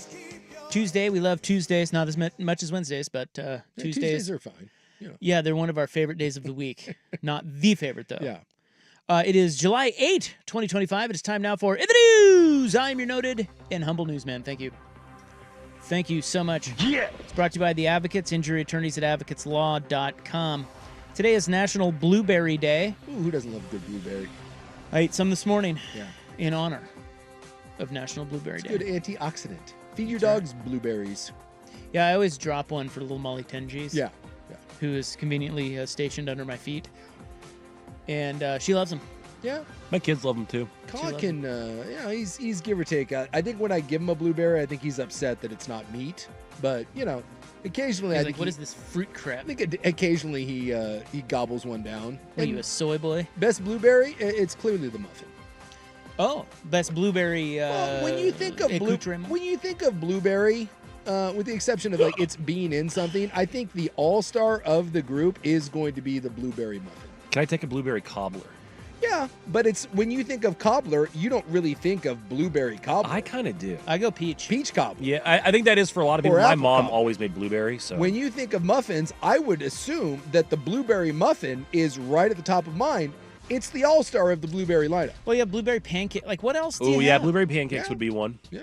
I don't like pancakes, though. Again, it Muffin may greater not than be your favorite, but I think the most, if you typed in blueberry, I'll bet you muffin is the first thing that pops up. Here we go. Blueberry. It's a race. Well, blueberry recall and then blueberry muffins. So apparently... I don't see blueberry muffins on mine. When I type in blueberry, the first thing that pops up, the automatic feed, is blueberry recall, and then below it is blueberry muffins. It's fake news. Not what mine says. What does yours say? Well, it's talking about a recall. Well, I'm saying when you type it into the bar and it starts filling it in for you. Oh, that. Yeah. Okay, let's take a look. Yeah. So I think your Google is going to be the same as mine because it's Google. Blueberry recipes, blueberry plant, blueberry nutrition, blueberry benefits, and then blueberry muffins. So fifth. But it's none of those other things are being made with blueberries. No. Blueberry cobbler way down the list. Yeah, there it is. We also have blueberry picking near me. Sure.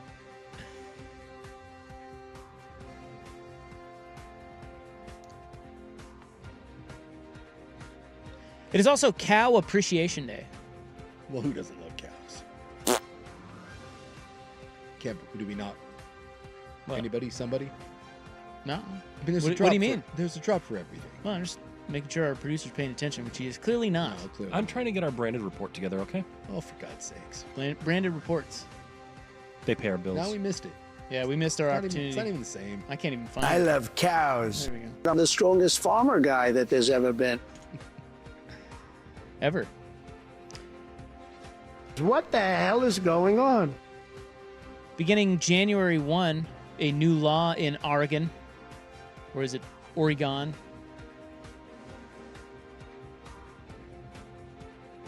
If you like to go out on the water, you will have to pay permitting fees. Who You, am I you paying? bitch. So anytime, and You what have to pay the water? state. Like, You need, starting next year, you'll need a water access permit to use any boat in Oregon's waterways, including kayaks and stand-up paddle boards. Dude. Even two inner tubes tied together will be affected by Are this. you effing kidding me?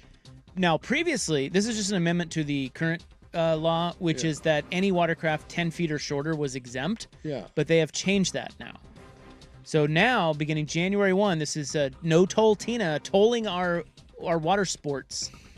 She wants to raise money to get. Are you ready for this? Yeah. Are you ready? What it's raising money I'm so for? excited. So this new law passed by the Oregon lawmakers and, of course, Governor Tina Kotek is to raise money to stop invasive mussels from taking over the state's lakes and rivers. God. So what is this? So I want to get drunk and do a Barton to Carver float. And I don't know what that means. You've never done the Barton to Carver? No. That's floating a river. Okay. Clackamas River. It's a pretty standard. On a hot day, on a weekend, everyone you get two cars, you put in at one park and you float down to the other and then drive back up. Okay. And everyone gets drunk. You float down to the river. It's a grand old time. And you take all your inner tubes, you tie them together, and you got a big floating mass, and away you go. Get some tunes going. Good time. Gonna need to get a permit. How much is that going to cost me to float the river on my Daffy Duck raft? Okay, so this says the total cost depends on the type and size of the boat. It'll cost $6 for a week-long permit, $20 for a year-long permit, and $35 for 2 years.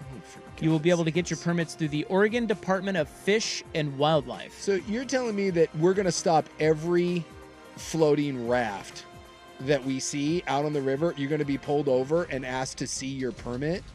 Dude, what the F are we doing? How about we actually tackle real problems instead of taxing people that are on an inflatable Walmart raft? That is so stupid. We got to stop the invasive mussels. Oh my God. You do it anymore, you're going to have problems. That pisses me off so much. We have a level 2 get set evacuation issued in Hood River County due to a wild fire. Yeah, I got the fires. No good. This is in Wyeth. So that's the get ready, and when we say the word, you got to go. Do you know where Wyeth is? I don't really know where that is. I'm guessing somewhere out in Hood River.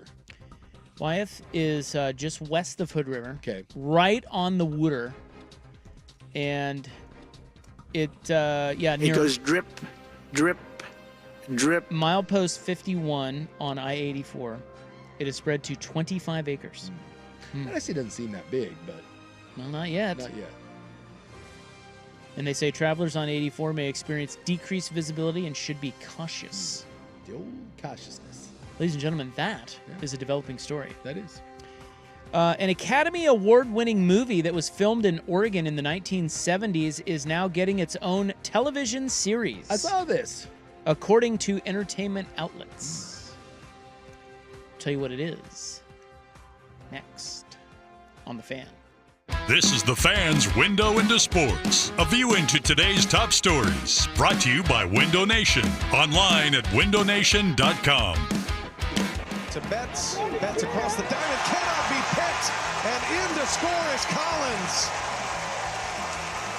Mookie Betts commits the error.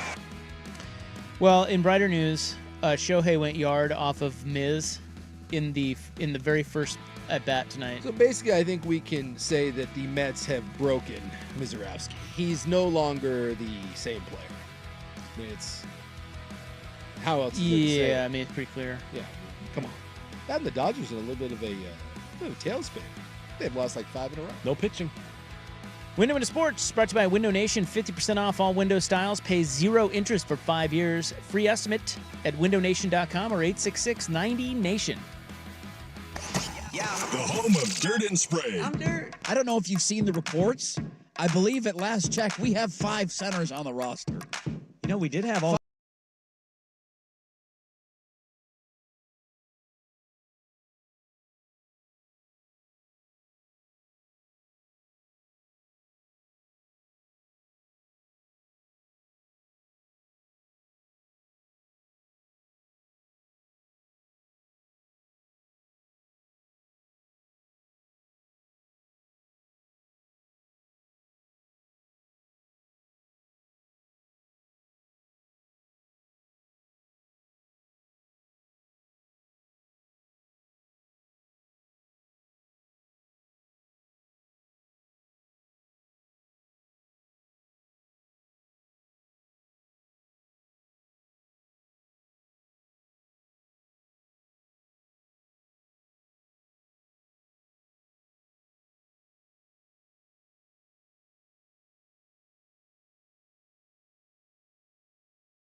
invasive mussels.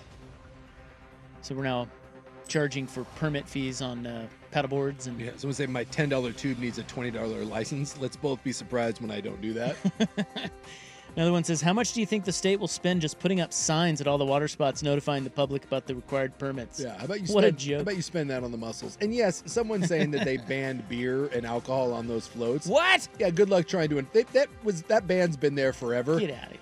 And there's always like occasionally when you do it, there's a guy there that's like he's monitoring, but people just stick it in the bottom of their coolers and then Well, yeah.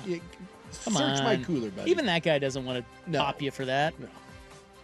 What? You don't want me to drink when I'm floating on the Clackamas River? Cool. Cool rules, everybody. We also have this one, and we can all be certain, one thing we know for sure, the mussels will be completely unaffected. 100%. They will be as invasive as ever.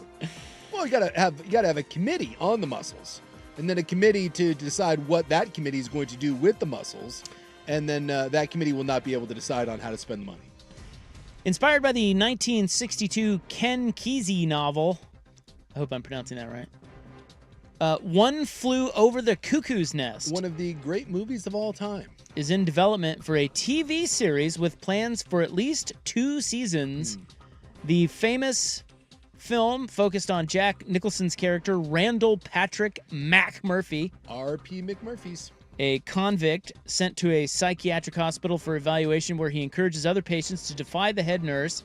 The TV series will be told from the perspective of Chief Bromden, played in the film by Will Sampson.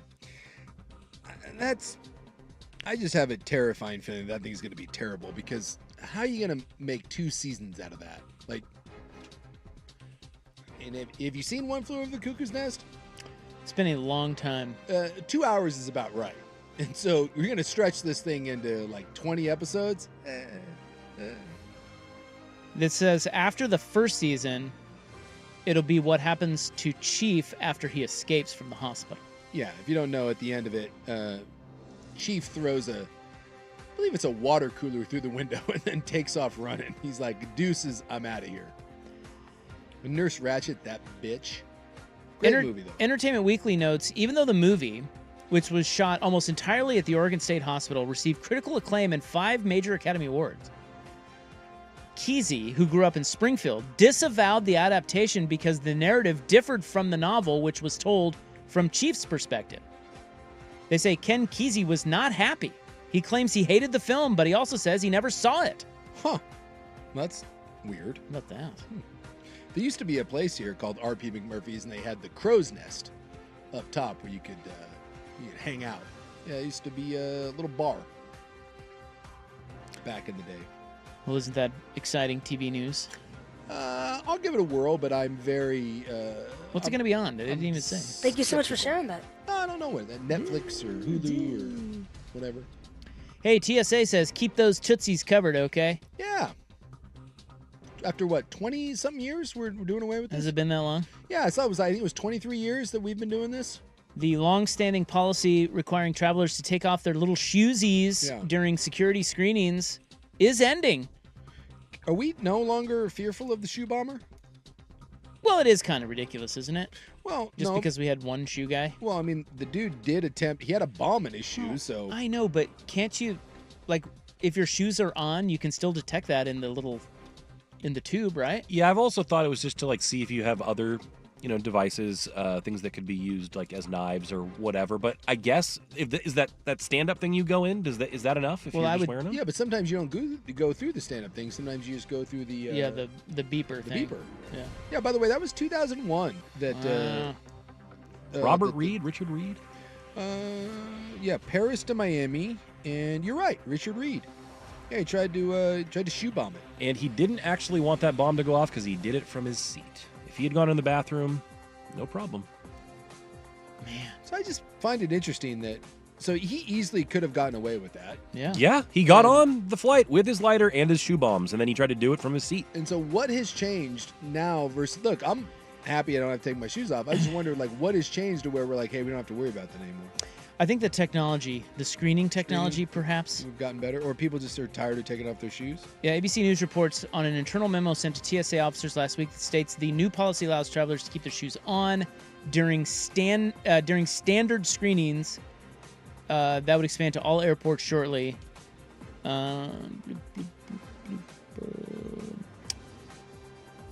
Yeah, it doesn't really say. Yeah, I saw it today and I looked and there was no explanation for it other than it's ending. I will say to the person that's wearing like the combat boots with 17,000 lacings, what are you doing, man? You know those got to come off. Why are you wearing the most inconvenient pair of shoes of all time? Now we have to sit and wait for you. But now I guess you can go back to wearing your whatever shoes you want. I would say when you're traveling, slip-ons, man. Slip-ons. They're just saying that's the number one complaint by a lot. Taking off our shoesies? For TSA. People don't like taking off their shoesies. So they're just tired of hearing the complaints. They're like, yeah. So nothing has changed. You could still blow up a plane with your shoe bomb, but we're tired of listening to people bitch. Therefore, we're like, shoes are fine. It doesn't say that technology has gotten. It doesn't say. At least in the article I'm reading here, it's just like, hey, everybody's complaining about it. Keep your shoes on. We don't care. We're fine.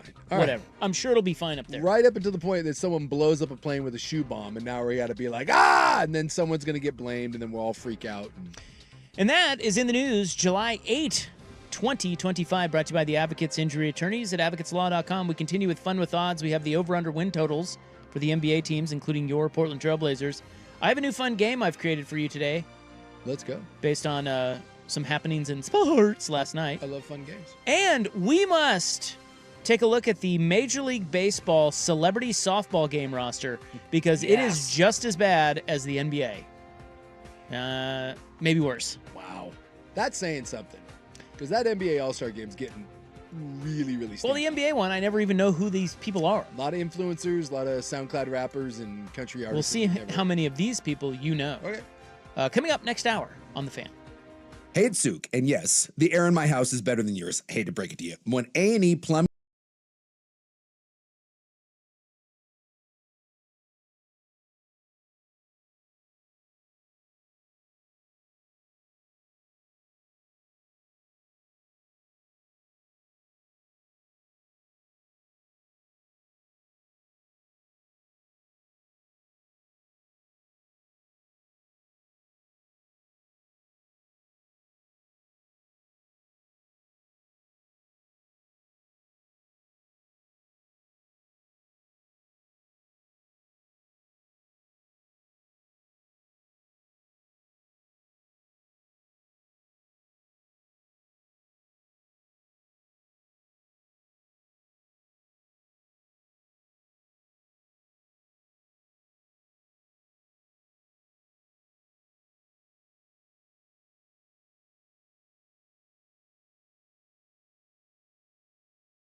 Four-star athlete Jalen Lott out of Texas. He chooses the Ducks over Texas, Georgia, LSU, and USC. Out at Wimbledon, 2-seed Carlos Alcaraz cruises to the semifinals in straight sets. He will meet American 5-seed Taylor Fritz in the semis. And in the women's bracket, 13-seed American Amanda Anisimova is through to the semifinals as well, where she will meet tournament top seed Arina Sabalenka. More sports scores and stories in 30 minutes. Ryan Buckley at the George McCoy at Warren Allen Sports Desk. Hurt and missing work, insurance companies acting like jerks. Don't call your mom. Call George McCoy at warrenallen.com. Do it every morning. Dirty.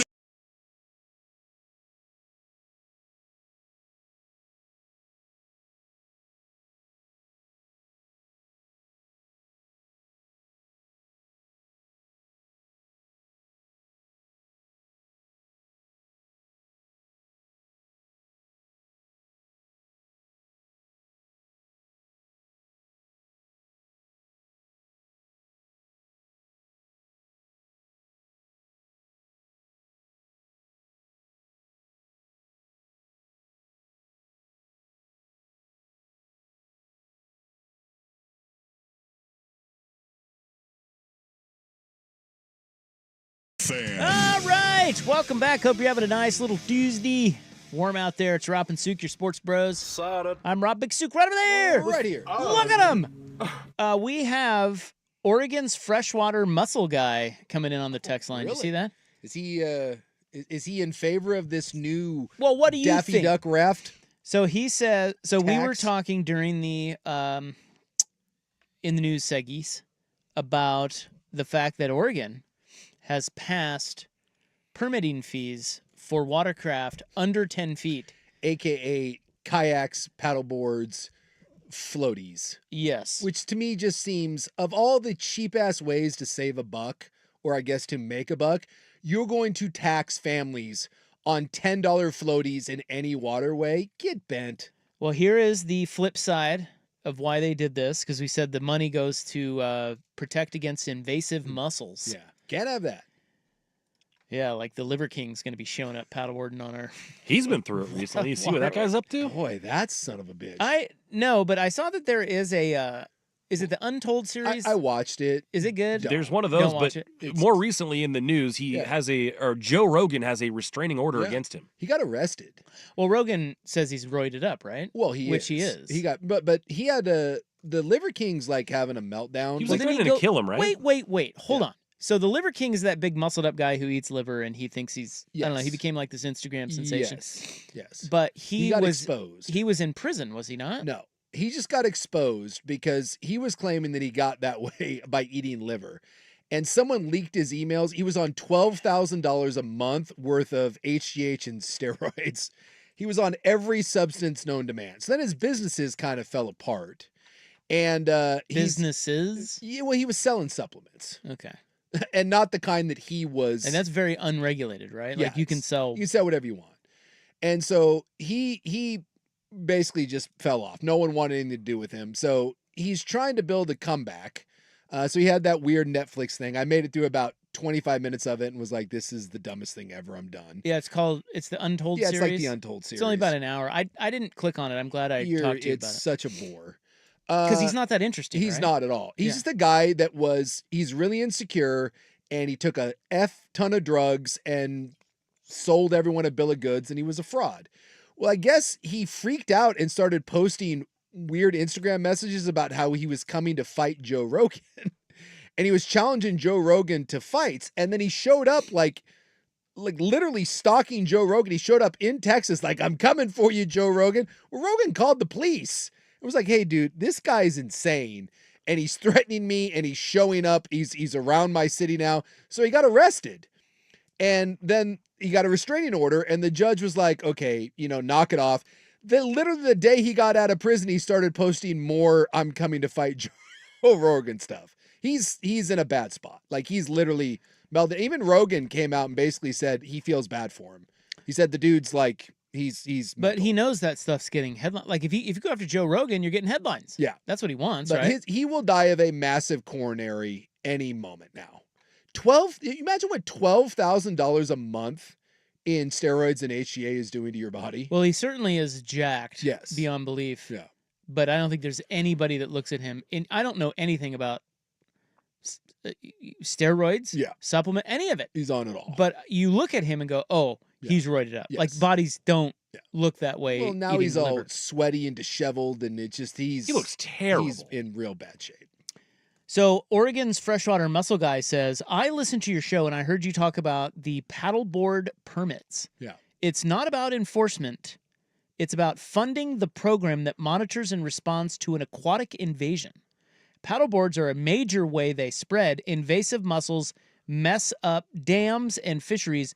We're trying to keep an infestation in Idaho from spreading here. $20 per year is about funding our program.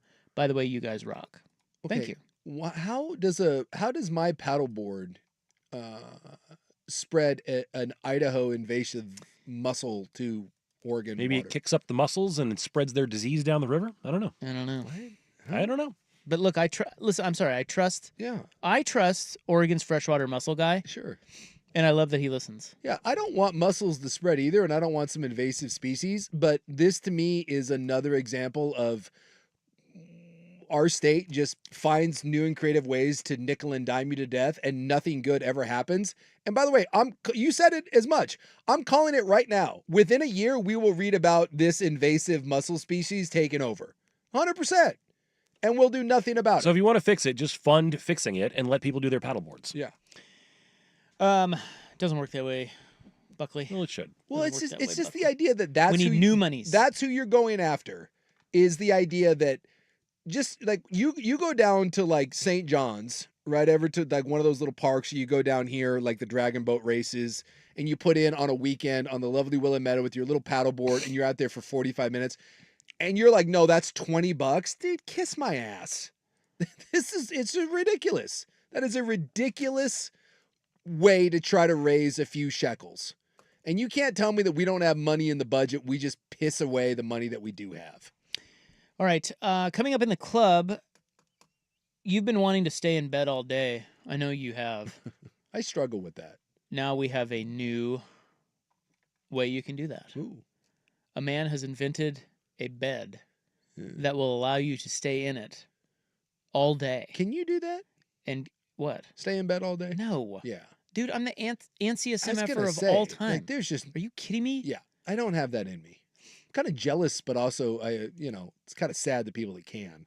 But a lot of people saying this guy has quite an invention. A lot of people saying Sacred Heart has diarrhea. Okay, wrapping up fun with odds. We have the NBA over-under win totals here.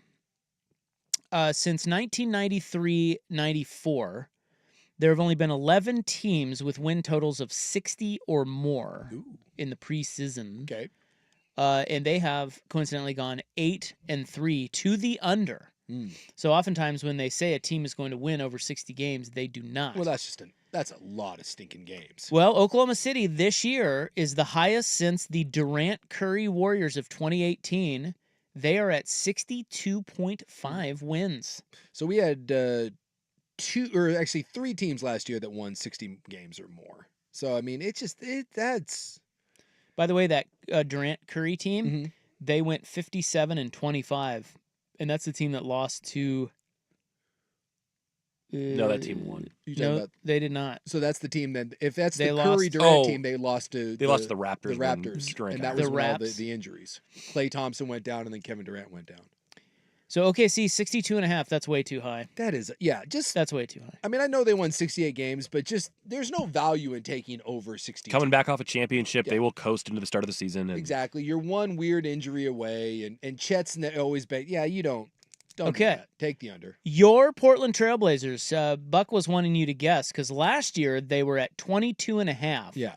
And you guys bet the over. Yeah, and they smashed it. They won 36 games. And the year before was my big play, which was the under. We were on the under the year before, which was great. And you lost. Yes. That one. Yeah. This year, what do you think their number is? So they didn't do much. They won 36 games last year. I'm going to say it is 35.5. The Blazers over-under win total for the next basketball season in Portland, Oregon, at Moda Center is 32.5. What do you think? I'm inclined to take the over. Over. Inclined to take the over. I think I would too. I don't love it. They won 36 games last year, and they kind of pulled the cord at the end of that thing. I would assume another year of development. I don't love that. I don't think it's a playoff team, but I think you got to only got to get to 33 wins. That's right, Buck. I think we play the over this year. I think we roll on this one at 32 and a half. I think I will place a wager on this. I'm gonna take the over. I think they can and should win more games than they did last year. Yes. And so even if they match last year, that's a win. Yeah. The Blazers are tied for the third biggest jump of any team.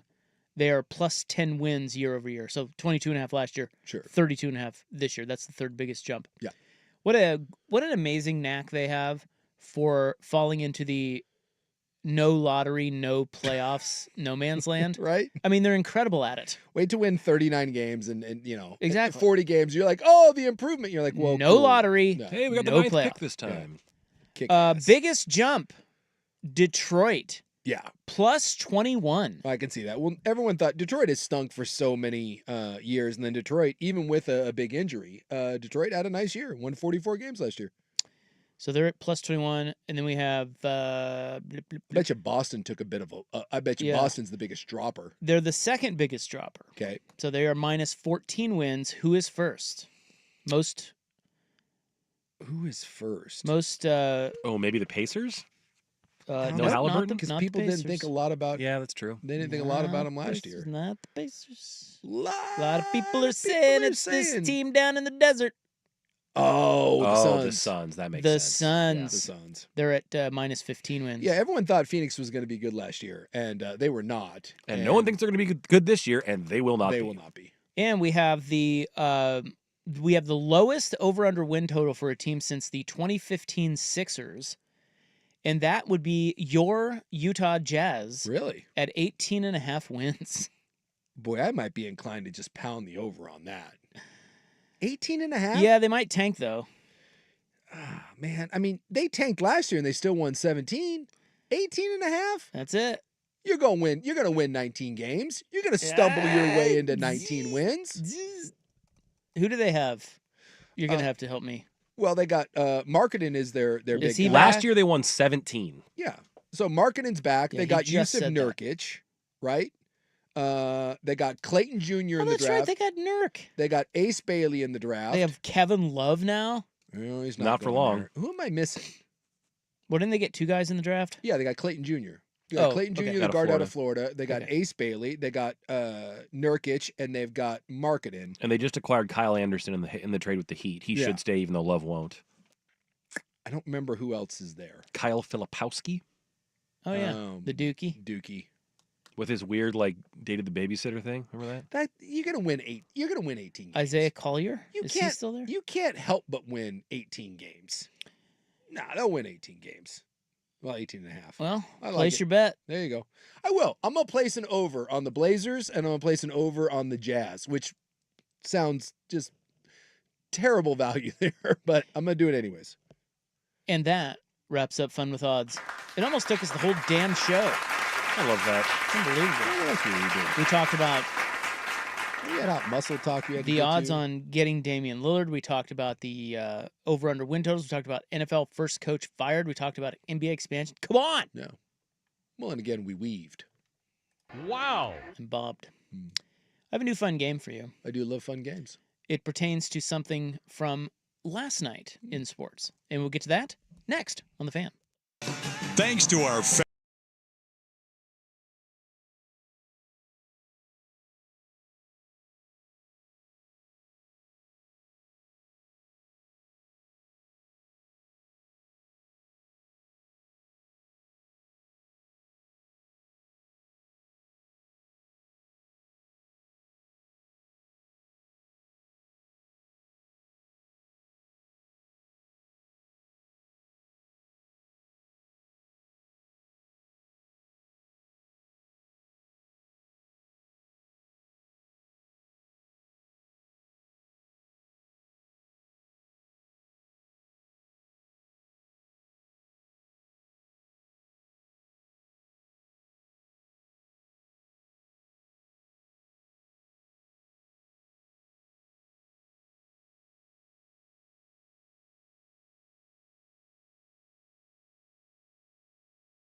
The Fan. All right. Last night in baseball, we had history. Or did we? Do you know what I'm talking about? I'm trying to think if we... China. We did not have history. No, I don't think so. I mean, No, but it was Kershaw the other night. It was made cool. history. What he? Oh, Yeah, 3,000. 3,000 Ks. Yeah. Yeah, 3,000 Ks. No, Manny Machado. It was a cool night in San Diego, Mm-hmm. where Manny Machado got his 2,000th hit. Oh, all right. That's last cool. night. Yeah, 2,000. You know, Yeah. That's a milestone, but not history. Right. History is 3,000 for those Sure. that are playing along at home. 2,000 is like on the road to history? Yeah, I mean, but 2,000 is a good accomplishment. Yes. So, cue the music there, Maestro, if you may, or if you will, if I may, if we all will and may. I have a game that I have created for you. Does he have 2,000 hits? Oh, God! Okay. I have 20 names. If you do not get 13, Dusty said he will fire you on the spot. Son of a gun. Although he's already gone home for the day. So he can't fire me? Well, he would fire you tomorrow. What if he's not listening? Hopefully he's not. Okay. Raul Ibanez. Former Mariner great. Yeah, I'll bet you Raul Ibanez had 2,000 hits. 1 for 1. Yeah. 2,034. Some of that, too, is you just got to play for a long time. Sean Green. Remember him? I do remember Sean Green. He was a hottie. No, he doesn't have 2,000 hits. He got 3 hits more than 2,000. Son of a gun. How about that? That Sean Green. The great Terry Pendleton. Yeah, Terry Pendleton has 2,000 hits. Wow. I was surprised by that myself. Dude, Terry Pendleton, for a long time, was one of the best hitters in the bigs, and he had a high average. He was a very good hitter. He only got 1,897 hits. Wow. Did he win? I mean, he won at least one batting title. I thought he maybe had a couple.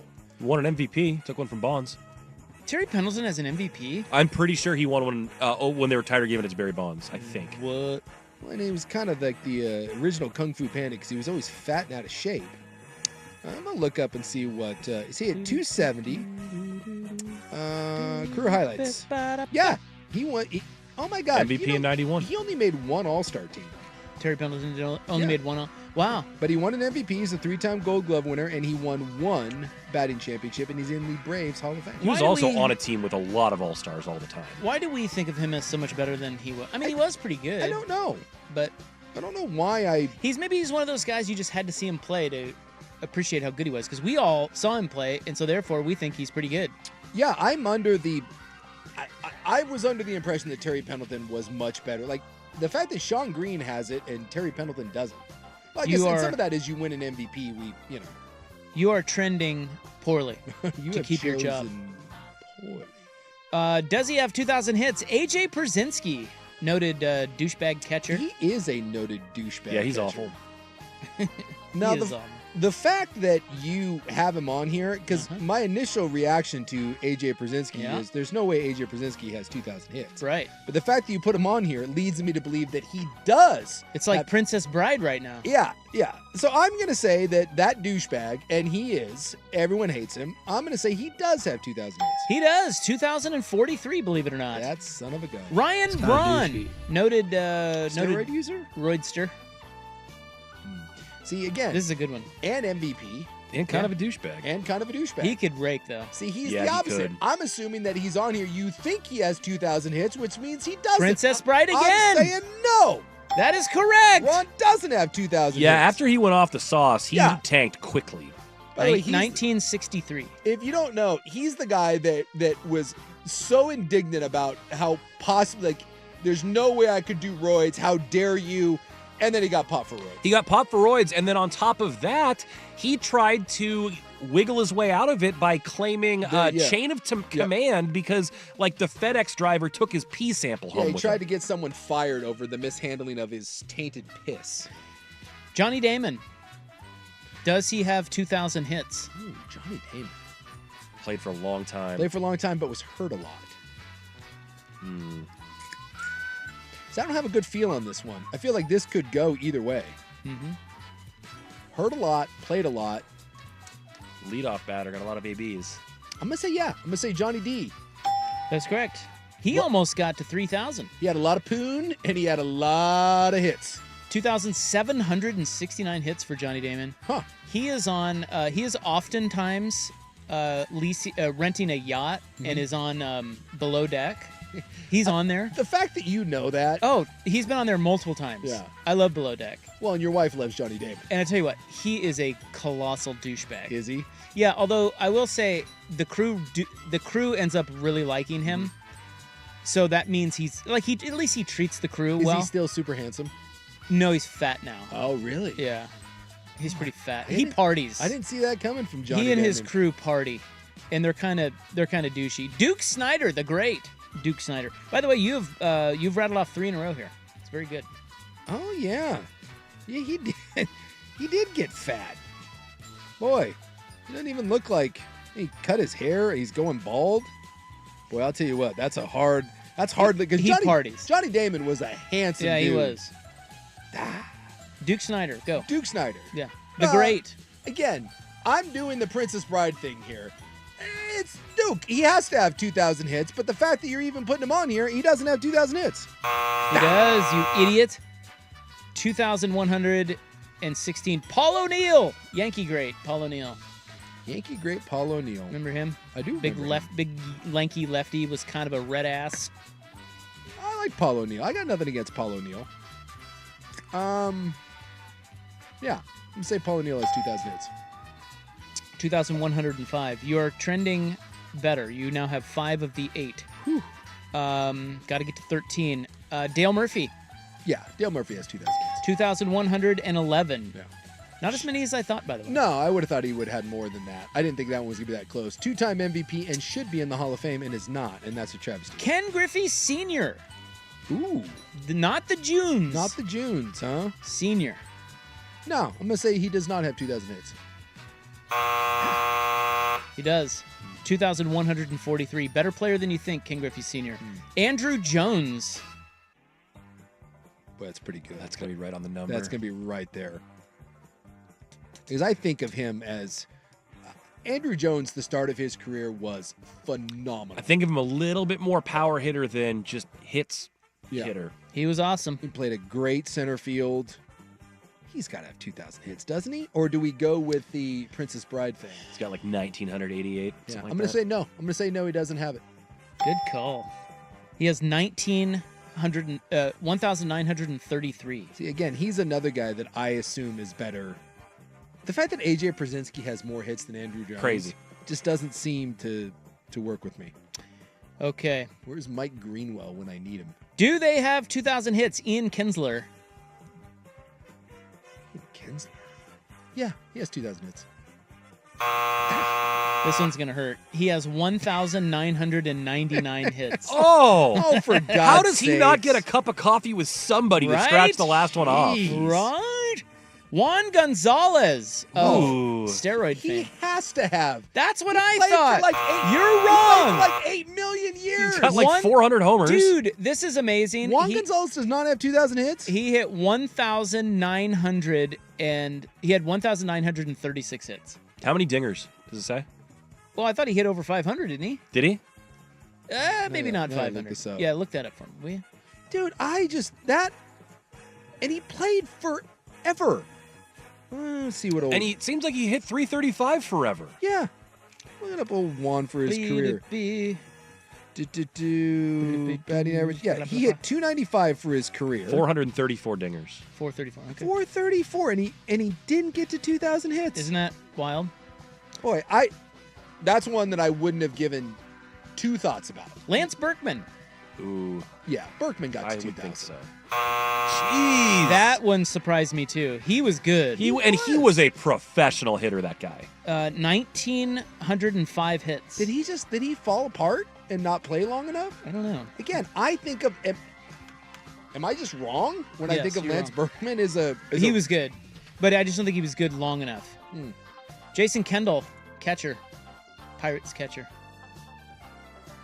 Now I don't even know where to go anymore. Yeah, I got your head spinning. I'm throwing change-ups. Berkman played 14 seasons, though. That stuns me. You've got a couple that should have been. Kendall's going the other way. I'm going to say Kendall gets 2,000 hits. 2,195 hits, believe it or not. Eric Hosmer of the great Kansas City Royals. I don't think you would have put him on there because you love Eric Hosmer. I do love Eric. I don't think you would have put Hosmer on there if he didn't have 2,000 See, I think hits. he just got there recently. So I'm going to say he's got it. Never got it. 1753. Oh, not that close either. Okay, you have 8. You have, let's see, 1, 2, 3. There's only 4 left. So you have officially failed. You will be fired tomorrow. Son of a gun. But for the sake of the program, we'll keep you on today. We'll keep going. Edgar Renteria. This is a good one, too. Actually, I think these last 4 are great ones. Yeah, I'm going to say Edgar Renteria got to 2,000 hits. He did. 2,327 hits. Okay. That's a lot more than I think a lot of people would have thought. Yeah. Nick Markakis. Oh. Remember that dude? I would think no way, but that probably means that he does. Yeah, I don't have any sort of feel on this, but the fact that he's on the list. See, my feel would be no chance, But the that fact probably that means you brought him opposite. up, where Princess Briden it, he Right. got it. He got it. That is correct.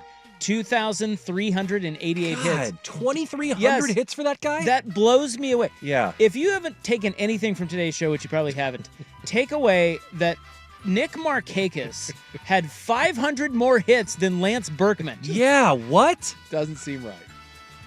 And then finally, 2 left. We have Lou Brock.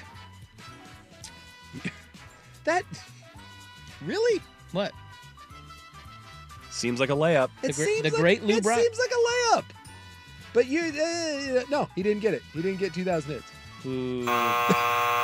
You're an idiot. He has over 3,000 hits. I thought you were doing the Princess Bride thing I again. screwed you again. 3,023. He wants your ass fired. But I will say, Lou Brock, of all the, because I was trying to find a guy who had over 3,000 that could even be debated on this list. Yeah. And there was only one, and it is Lou Brock. The only reason I went there is because I just thought there's no reason you would bring him up unless it was going to be the shock of shocks.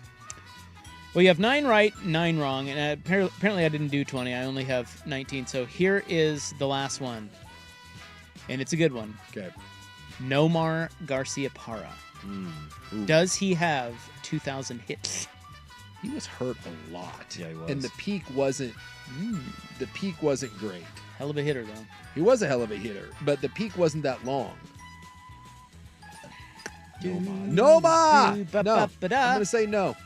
That is correct. Nomar Garciaparra, 1,747 career hits. At one point, Nomar was the man, and then it just... and then he wasn't. And then it until he wasn't. Until he wasn't. And that is the new fun game of does he have 2,000 hits? I went above 500. I'm counting that as a win. You did. You got 10 out of 19. You know what? It's saving my job right there. You need... Well, no, well, not according to the parameters of the game. Actually, it isn't. You will be fired in the morning, but let's have a great last hour and a half together. Oh, yeah. Dusty okay? sent us a text to our thread with just a Trump gif that says, "You fired." You fired. Coming up next, oh boy, the Major League Baseball celebrity softball game roster is out. This I'm excited. I'm very excited about this. Why did you turn off your mic in order to talk? Well, I thought we were going to just a break, and so I wasn't going to talk in the tease, but I got excited about the you're excited. Celebrity Tight All-Star sports pants over there. From I did get a little fired up. Skookanek. I'm guessing I've heard of 4 of these people. Well, we'll see. Is it better or worse than the NBA? Next, here's Buck. It's called sports. It's called baseball in particular.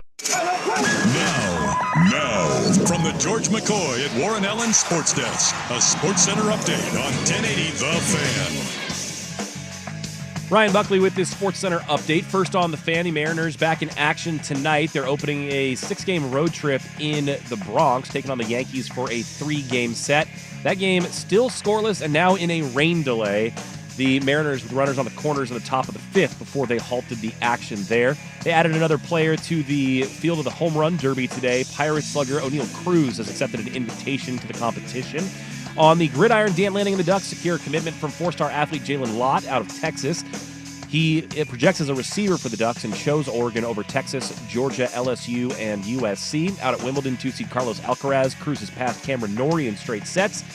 He'll meet American 5 seed Taylor Fritz in the semifinals, and in the women's bracket, 13 seed American Amanda Anisimova is through to the semifinals where she will meet top seed Arena Sabalenka. More sports scores and stories in 30 minutes. Ryan Buckley, the George McCoy at Warren Allen Sports Desk.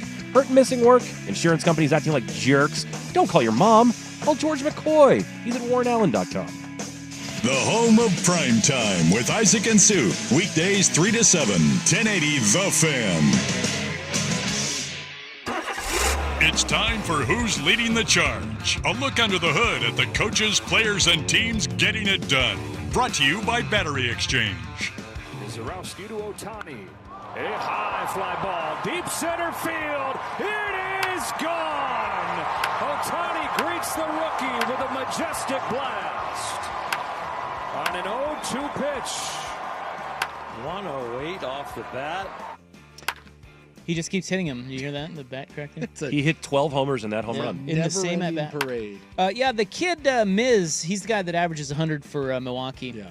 He's like the new Paul Skeens. He ended up striking out the next 6 batters. So, but Shohei led off the game with a home run. Do we know where that game is situated? Still 1-0. The Dodgers in the top of 4. Who's Leading the Charge? Brought to you by Battery Exchange. Reliable, affordable batteries for cars, boats, RVs, golf carts, and more. Online at batteryexchange.com. Powered by Continental Battery Systems. Mention code BXT10 for 10% off. It's Jeff Jr. from Trajan Wealth, and I've got something important to talk to you about, your 401k. If you have changed jobs, there are 2 very important considerations. You don't want to leave your 401k behind, and you don't want to roll it over into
Yes, I do. Yeah, I remember that. Yeah. Nomar Jeter, who's better? Longevity in sports is that's just something that you can't predict. I mean, well, and a lot of people kind of You know, a lot of people kind of poo-poo it. Yeah. But they shouldn't. No.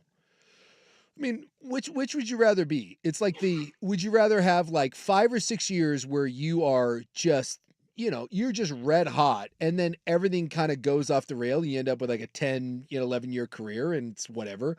Or do you want a 15-year career where maybe you never reached the peak, but for 15 years, you were just a damn good player. Maybe you had 1 or 2 years that were, great years. The 15-year career. But we, it's like the Terrell Davis, like in the NFL versus like Frank Gore. Like you'll never think of Frank Gore like you will Terrell Davis. But Frank Gore had a much better career than fourth Terrell Davis. all-time leading rusher in NFL history. Well, it kind of bothers me. Like you always hear the term compiler. Yeah, I hate that. He played for a long time. It means they were good for a long time. Yes, like they always say that about Roger Clemens. Roger Clemens was far from a compiler. Oh God, yeah. Roger Clemens. I mean, the steroid stuff. If we didn't have the steroid stuff, we would talk about Roger Clemens as top 3 pitcher of all time. I think he won, was it 7 Cy Youngs? Yeah, I don't know. Like Roger Clemens. I'm guessing a lot. Roger Clemens is the Barry Bonds of pitchers. That we 1, just 2, 3, don't. 4. So Roger Clemens won 354 games. 7 Cy Youngs, that's right. A 3.12 ERA. He had 4,600 strikeouts. He 2 times World Series champ, won an MVP, 7 Cy Young awards, 2 Triple Crowns. Led the bigs in wins 4 times. 11-time All-Star. 7 times led the league in ERA. I mean, 20 strikeouts in a 9-inning game. Did it twice. Is 7 Cy Youngs the most of any pitcher ever?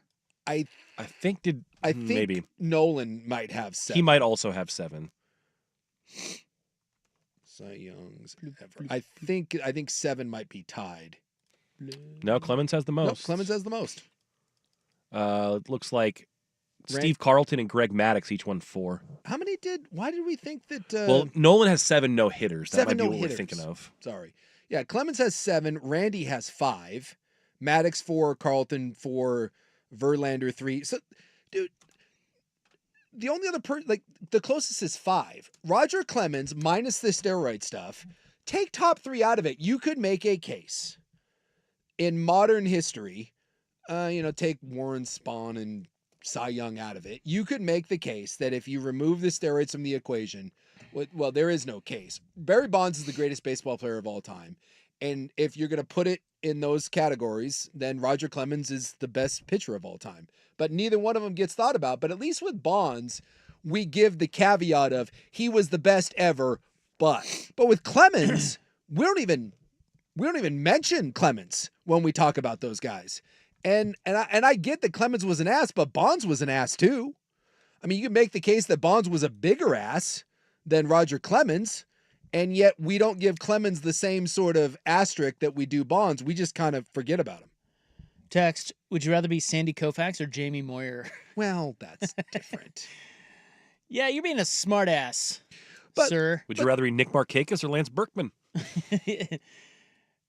Ooh, Lance Berkman. Yeah, of right? course.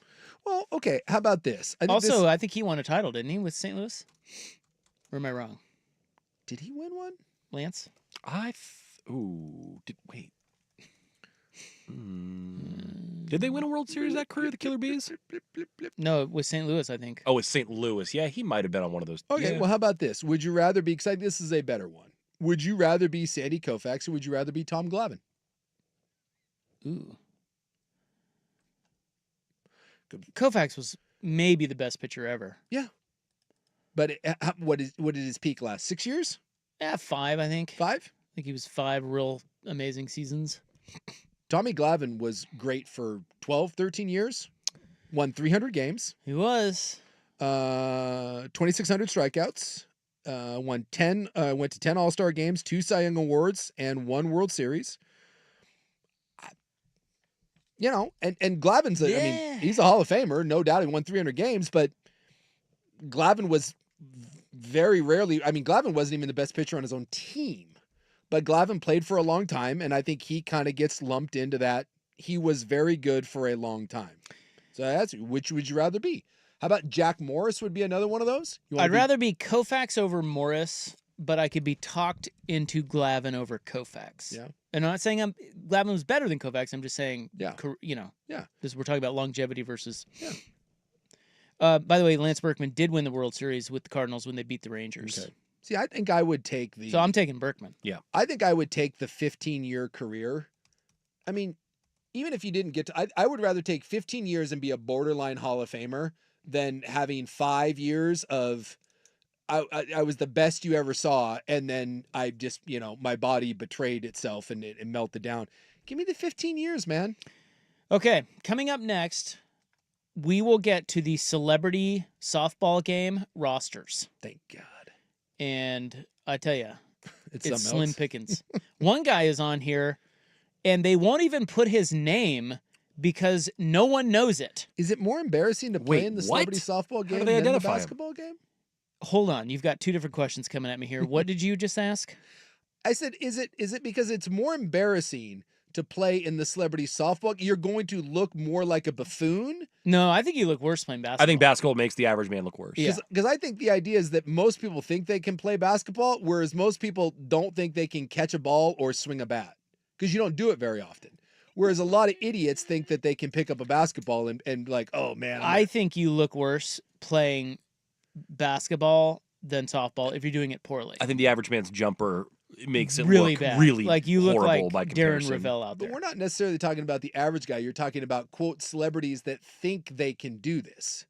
And I think a lot of average... Yeah, but they're still average athletes. I think most people think that if you gave them a choice between picking up a basketball or having to field a grounder, or God forbid you strike out playing softball, I think the fear of that is much greater than basketball. Well, that's a different question.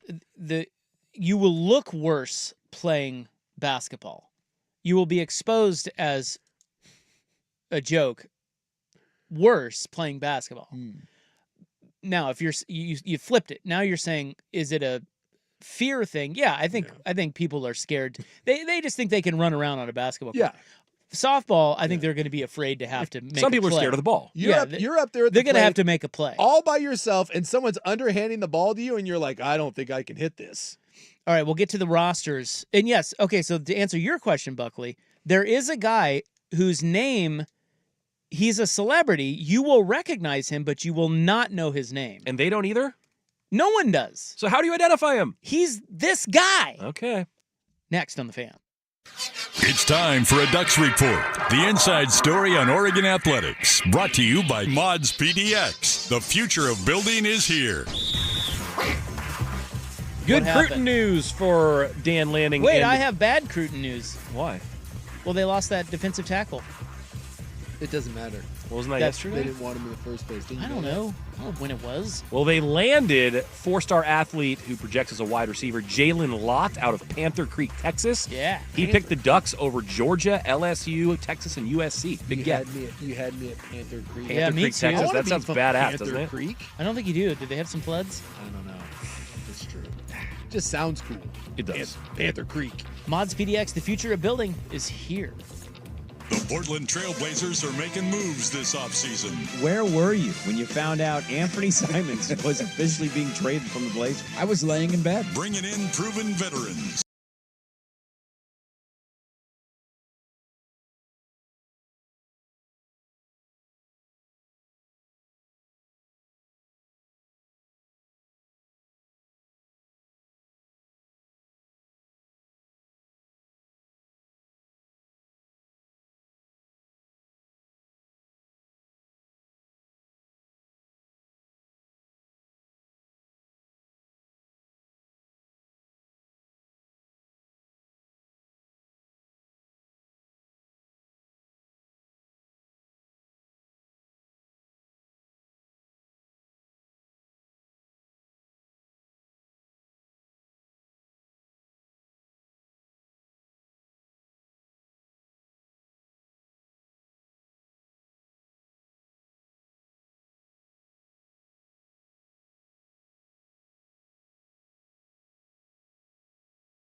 1080 The Fan. By the way, Miz of the Brewers, the Miz guy, the rookie, Mizorowski, he has now struck out. So Shohei Ohtani homered to open the game. Yeah. He has since struck out 12 of the next 14 batters. The Polish Punisher. It's insane. Dude, he is mowing the Dodgers down. And they're going to pull him after like 5 innings. Well, Yeah, he's got 74 pitches now. Yeah, 74. But So you he see, Skeens was doing that the other night against, I think it was the Mariners. Skeens, I don't believe, had given up a run. And he was 5 innings. He threw 5, I believe, shutout innings. And he had like 78 pitches, and they yanked him. Yeah, they're scared of pitch counts with the young guys. Yeah. So he's now pitched 5 innings tonight against the Dodgers. He has 12 strikeouts. Yeah. And watch him. And the Brewers are leading 2-1. Wheeler the other day for the Phillies, who's having a hell of a year, they let him throw a complete game. Yeah, well, we've talked about this That doesn't happen. once the pitchers are built up, that there are some teams, the Giants being one of them, that are stretching out their pitchers to pitch more, not less. Yeah. They think that will help their arms as opposed to the pitch counts. Yep. Well, is there? I'm like. By the way, Nolan Ryan never won a Cy Young. No. Did It we was just a mention that? no-hitters we were Just the confused no-hitters. with. But you know he never won a Cy Young. Isn't that wild? That is wild. Well, he's like the ultimate debate of, He was awesome. he was awesome. I'm looking to see how many. Not much of a debate for me, but No, it's just that like I get what you mean. Yeah, he gets the Compiler. Well, He he's gets not. the He was compiler. never like by not winning one of those signs. He was never one of the most elite pitchers. A Like lot he of might not have people- ever had the best stuff, but A lot of people saying he was a compiler, which I think is bullshit. He was awesome. I think there's only been, according to this, I don't know if they're counting Wheeler's not, but I believe 6 complete games this entire year that's wild. in Major League Baseball. Okay, celebrity softball game, MLB, worse than NBA. How many have I heard of? Okay, ready? Drewski. Yeah, He's the. You know him? I know him. Is he the? He's a the big social heavy media- dude. He's the black guy. Yeah, big he's the black set heavy black guy. He's Yeah. like the most famous YouTube I streamer. think he's an influencer. He's a social media influencer. Yes. He's in a bunch of commercials and stuff too. And He's by as the way, mainstream as those he guys does the NBA game as well. Yeah, he does. I think that's all this guy does is he just finds a way to get in front of a camera. Funny Marco, Nope. No idea who Funny Marco is. comedian. His Hope name he's is funny. Funny Marco? Yes. Boy, that's a rough bit if you're not that funny. Boy. He doesn't, well, yeah. Okay, it says social media personality as well. That But- means he's a social media guy. Ellie Duncan. You know her? That's Oh no, that's the SportsCenter anchor, Yeah. Elle Duncan. Yeah. Oh, Oh. Elle? I think Is it's that her? Elle, Okay. yeah. Yeah, she's a hot. Eladio Carrion. Carrion. Nope. I got nothing to do. He is a Latin rapper and singer. Oh yeah, of course. Okay. Eladio. Jake Storiali? Jake Kessel my ass. What? Who the hell is that? Dude, he is John Boy Media co-founder. Okay. Well, so he's an internet funny person. I Have you ever seen those John Boy MLB breakdowns where they slow a whole sequence down to like 4 or 5 minutes and they narrate all the things that were being said between umpires? He does and those? He does that. Okay, great. Maybe falls a little short of celebrity, but Oh, very short of celebrity, I'm sure his but videos are wonderful. This is a rough he's go. probably the biggest social media baseball account, I would think. Jenny Finch still Hey, alive. Hey, Jenny Remember Finch. her? She does this every year. Dude, I'll tell you what. This is her Super Bowl. Back in the day, I don't know Ah. how that's aged. What but a hottie. I loved Jenny Finch. What a I remember when hottie. she gassed one by Piazza. I don't know what Jenny Finch is doing now. I'm assuming This every year, once a year. Yeah, I think that's right. I think that's all she does. I think she may have married someone famous. Am I wrong? Hey, still looking good, Jenny. Got a couple kids. Actively involved in promoting softball and female athletics. Okay. They did just unleash a new pro softball league on ESPN that I'm sure she's trying to help promote. Actively involved. That's very vague. Like, what does that mean? She's someone in tweets? softball that people know, and so when softball things happen, people call her. That would be my guess. She got a great ass. Yeah, she married a Major League Baseball player. Was it Casey Deagle? Never heard of him. Jerry Lorenzo. Nope. You guys know who that is? Should I? I don't know. Founder of Fear of God. I don't know Oh, what that means. God. That is Fear of God is a T-shirt that will cost you several hundreds of dollars. So this is like Ed Hardy? Yeah, Okay. it's a clothing. Well, that sounds douchey. It's a clothing maker and everything. It's just like a sweatshirt and it'll say "Fear of God" on it, and it's very expensive. And so that guy's in the celebrity softball game. Apparently. Do you guys know actor Michael Kelly? Yeah. House of Cards. Yeah. What? Special Ops Lioness. Michael I don't know. Kelly. He doesn't look familiar to me. Mariah the Scientist. Have you ever heard of her? Who is I'm busy looking up Mariah the Scientist. Michael Kelly? I know. I've seen him in a handful of dramas, including House Oh. of Cards. All right, I know You that. know that dude. guy? Well, he's just. If you watch enough movies, He's a character actor. He's a character actor. How did they get him? I think he What has. do you think he's doing? He's not doing anything. No, I'm just saying. Well, I think like, he has Atlanta ties, and so that's where this is, right, in Atlanta. Yeah. So I think it's a local tie. A lot of them are Atlanta. I was gonna say, dude, that is the most random like character actor. Like I'm seeing a link here of him coming to the Braves game to help them launch a new apparel line or something. So he's like quasi-local celeb that they involve. It's like when the Blazers bring in Kelly a coin as dollar bill. You know. I was gonna say because he's not even a good character actor. Mike Towers. I'm going to speed this up here. Nikki Cass, some sort of influencer guy. No idea. Prince Royce. Nope. Natasha Watley. She's a softball Olympian. Nope. A couple of hots. Maria Taylor and Jordan Childs. Well, I know. will be participating. Oh, so the Maria, that's the gymnast and then the Sports Center anchor, right? Yeah. I think she's now the NBC. Isn't she the host of like Sunday Night Football? Yeah, Maria Taylor. Yeah. She is hot. Yeah. Candy Burris, who is Real Housewives of Atlanta. Nice. Ronnie DeVoe. Is that of New Edition? Oh, I was thinking Belle Biv DeVoe. Belle Biv DeVoe? Yeah. Why did I say that New Edition girl is first? poison. And when you said DeVoe, I was like, wait, Belle Biv DeVoe? Jermaine Dupri will be participating. Oh, Money at a Thing. Yeah. Wait, we are down to Belle Biv DeVoe? Yeah. You couldn't get Belle or Biv? Quavo. Oh, come on. That's Quavo of the Migos. Yeah, Quavo. Okay. And then here's the guy who I was saying no one knows his name. They just put on the roster, they put his photo, and they put Capital One Bank guy. So the guy that does the Capital One Bank guy. You know this guy. Look at the guy right there on the top left. That would be like if they did That the guy. Mac versus PC guy. Remember the whole Mac versus PC? Flo, perhaps? Yeah. Flo, exactly. Or At least Flo has a name. The Mayhem guy. The Mayhem guy. Yeah. Most interesting man in the world. They got the Capital One Bank guy? Must be the sponsor of the event. Boy, that is whoever was in charge of putting this roster together should be fired. It's bad. We also have Storm Reed, Wizen, and Young Miko. No idea who any of those people are. Storm Reed is an actress. She was on The Last of Us.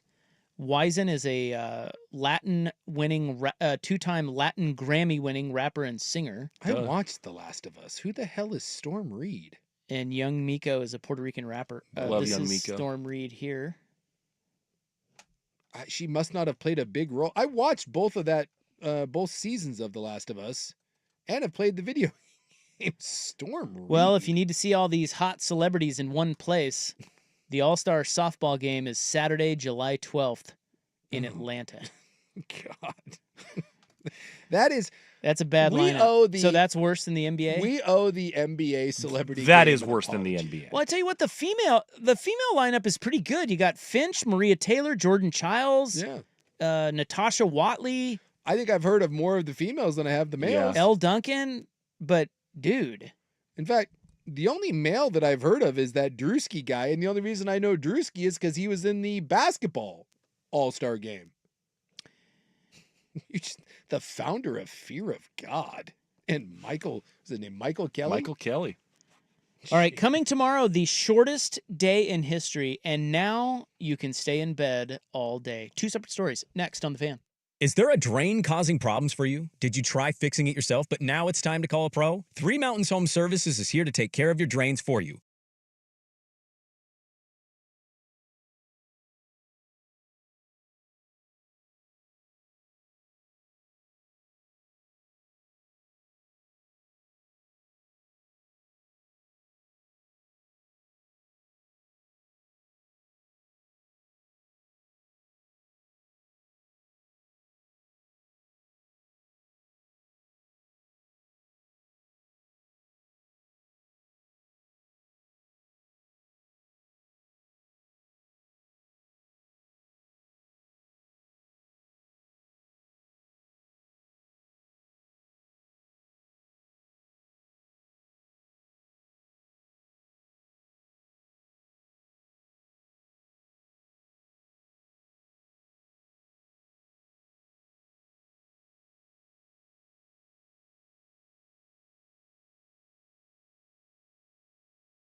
Having a good time here.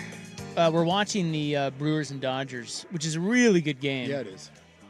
As Shohei and Mizorowski are battling it out. And Kershaw, too. And Kershaw, yeah. Shohei just walked. We were watching this and you were like, man, the Dodgers lineup. And it is filthy when they go Shohei, followed by Betts to Freddie Freeman. Yeah. But Buckley pointed this out during a break earlier. Do you know who's batting 4th and 5th for them tonight? This is just tonight. Just tonight? I mean, they got a bunch of guys, but... Well, I'm assuming Max Muncy's in there somewhere. Well, he's hurt. Muncy's hurt? Yeah, he's out. Will Smith, perhaps? He was not... If he's in there, he wasn't batting 4th or 5th, but yes, he's having a nice year. Smith is having a nice year. Maybe Tommy Edman. He bats further down. Michael... Andy Pages and Michael Conforto. Oh. Pages is actually having a decent year. Yeah, Pages is all right. Former Met great. Michael Conforto. What the hell do they see in Michael Conforto? I don't know if he's having a better year, but he's not. He's hitting He's 177, hitting 5th for the Dodgers. The Mets were playing them earlier, and Conforto was hitting. This was a while back. Conforto was hitting like 132. I mean, it was bad. I didn't know. So apparently he hasn't raised it. I tell you what, no, he's hitting 168. Mizorowski got out of that inning. Yeah, and he's jumping around. Like, dude, the Brewers fans love this kid. Yeah. It's an electric atmosphere for a regular season game in July. Because they had 2 on, nobody out. Yeah, and he got out of it. And he got out of it without giving up a run. So he went 6 innings. He'll probably be pulled now, but he went 6 innings and struck out 12. I would also like to point out that his arm will fall off. Oh, yeah. Probably tomorrow. When you watch him pitch, it is one of the most unnatural motions. It's violent, too. It looks like, exactly. It looks like every pitch is the most violent thing. Like, he's almost falling off the rubber. Dude, that guy's arm will literally explode. I feel very confident. Something's going to. He's putting every ounce of energy and torque he has into that motion. Enjoy it while you can. This is why they're saying, like, guys don't stay healthy now versus, guys 30 years ago. Like, the arm is not supposed to swing that hard at 102 every time. Are you ready for the shortest day of your life? I don't know. Am I going to die? What is because I'm assuming that would be the shortest day of my life, right? Not necessarily. Well, how is that? My day will always be 24 hours unless it's the day that I die. Well, some days are shorter than other days, Well, I understand. But I would assume that the day I die, that will be the shortest day of my life. So this would be the there's good odds. This will be the shortest day of my life so far. But what if you die like at 11, exactly 11:59 and that's a longer day than one you lived 10 years ago? I don't know. Scientists have warned that Wednesday, could be the shortest day of your life. How so? Earth's accelerating rotation is expected to move quicker than ever before. Oh, my goodness. So how many seconds am I shaving off? So they have found that 3 days this summer, July 9, which is tomorrow, July 22, and August 5, are expected to be between 1.3 and 1.51 milliseconds shorter than the standard day. Oh, so I was thinking seconds. It's milliseconds. Yeah. Oh.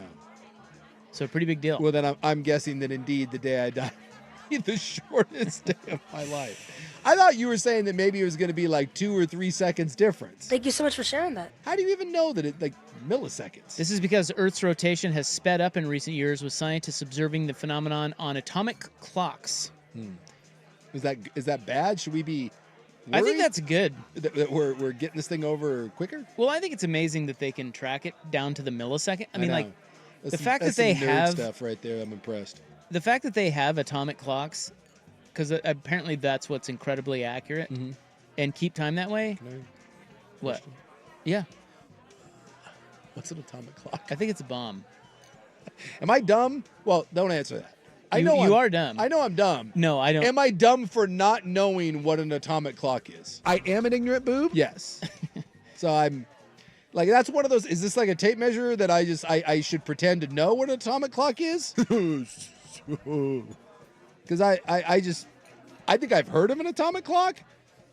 And if someone brought it up, I'd be like, oh, yeah, atomic clocks. I don't know what that is. So it's a type of clock. that is regulated by the vibrations of an atomic or molecular system such as cesium or ammonia. I still don't know. I'm not any closer to understanding what an atomic clock is. It is far more precise because atomic oscillations have a much higher frequency and are much more stable. Did we get you there yet? Does it look like a regular clock? They work by using a type of atom called the cesium atom. They're very stable. But when I look, if I saw an atomic clock, would I know that it's an unusual clock? Looks like that. Look at that. Oh yeah, there's no way. Okay, so when I look at that, that's a different looking clock. So basically, I've never seen an atomic clock. No, there's probably not that many of them. Yeah, I don't think so I walk into your bedroom. It's not like I'm like, hey, that's a unique clock. What is that? You're like, oh, it's an atomic clock. Yeah, it's just a little more accurate. I need to know if I have to be at work by 3. I need to, I get down to the milliseconds. Is that an expensive sort of thing? Well, I'm sure it is. Well, look and see how much ooh, yikes! You want to take a guess? A couple milli? Oh no. It's. I mean, you could buy one. Oh, I could buy one? Yeah, you could buy one. A couple milli? I don't know. This is a conventional vapor cell atomic clock. $150? 3,000. Ooh, damn. I'll stick with my little. Why would someone? Boy, things that no one needs. Just how many of those are they selling? Yeah, why? Who needs one? Is that like a rich guy thing? Well, it's probably a nerd thing. Well, you just don't. My time is a little bit more accurate than yours. Like, what is? It just seems. I could see Bill Gates having one. For what purpose? Well, to say that you have. Yeah, exactly. If my time's more accurate than yours. You have nothing else to spend on your money, and it's a conversation piece, and you feel superior. We're all on the same time. Stop it. No, he's more accurate than you. Like rich guys, what are they like? Audio? What are the audio files? The tube amps, right? You have a tube amp, okay. And like if you ever meet someone that is really into records, they'll have a tube amp. Oh, it's much better for the fidelity. Oh, yes. Jack White. In fact, Jack White is a huge tube amp guy. Mark Maron tells a story about Jack White, and he has all these tube amps, and they're like $8,000 to $10,000 a piece, and you're like, what? But I guess if you're an audiophile, you want to listen to the best, you buy a tube amp. It's got to be that same sort of thing. It's kind of a... At least that, hopefully you can hear the difference in the music. What is my clock going to tell me? This one says it's 6:11. This one also says it's 6:11. I love that Buck's fired up about this. It's the dumbest thing. By the way, the rest of the world is going by the same time and doesn't have these clocks, and they're all fine. I think Buck's upset because he's bougie, and yet he doesn't have an atomic clock. Yeah, that's what it is. I don't want one, Does Suk. John Buckley have an atomic clock? He might. I don't know. I can see your dad having an atomic clock. He did have little office gadgets in his career, but did he? The little desk toys that are sciencey. Yeah, if you own an atomic clock, you officially have too much money. The real question is why is the Earth spinning faster? Yeah, and is it going to kill us? And that's terrifying because then you could kind of like a dryer, or like not a dryer, but like I'm trying to think of a washing, like on the spin cycle. Yeah, I don't know. What if it gets going too fast? We just spin off, and we're just spinning. We're just flying off into the atmosphere. God, Whenever I tell you, I got. I was on some substances once, and I watched a Neil deGrasse Tyson. It was like one of his specials, and it was what happens when the Earth dies. Mm-hmm.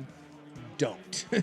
Do not take a bunch of chemicals and then watch that because y'all want to buy some drugs. It freaked me out. I was not okay for like a good 8 to 10 hours. Well, that's the drugs, not the content. It was the content. You should be watching like the Smurfs or something really upbeat. Smurfs? Yes. Aren't they communist? Oh yeah, they are communists. Maybe you watch the Snorks. I don't know. But the Earth, I like watching Planet Earth. Well, yeah, but the Earth, it is dying. And so, they tell you about how the Earth is dying and it's decaying and, there's no more stars being made and the universe is dying. And when you're really messed up, all of that stuff it's the scariest thing imaginable. And then you realize it's going to happen 5 billion years from now. But in that state, all you can think about is like what you said, the Earth's spinning too fast and it's going to lead to all of our demise, and it probably will.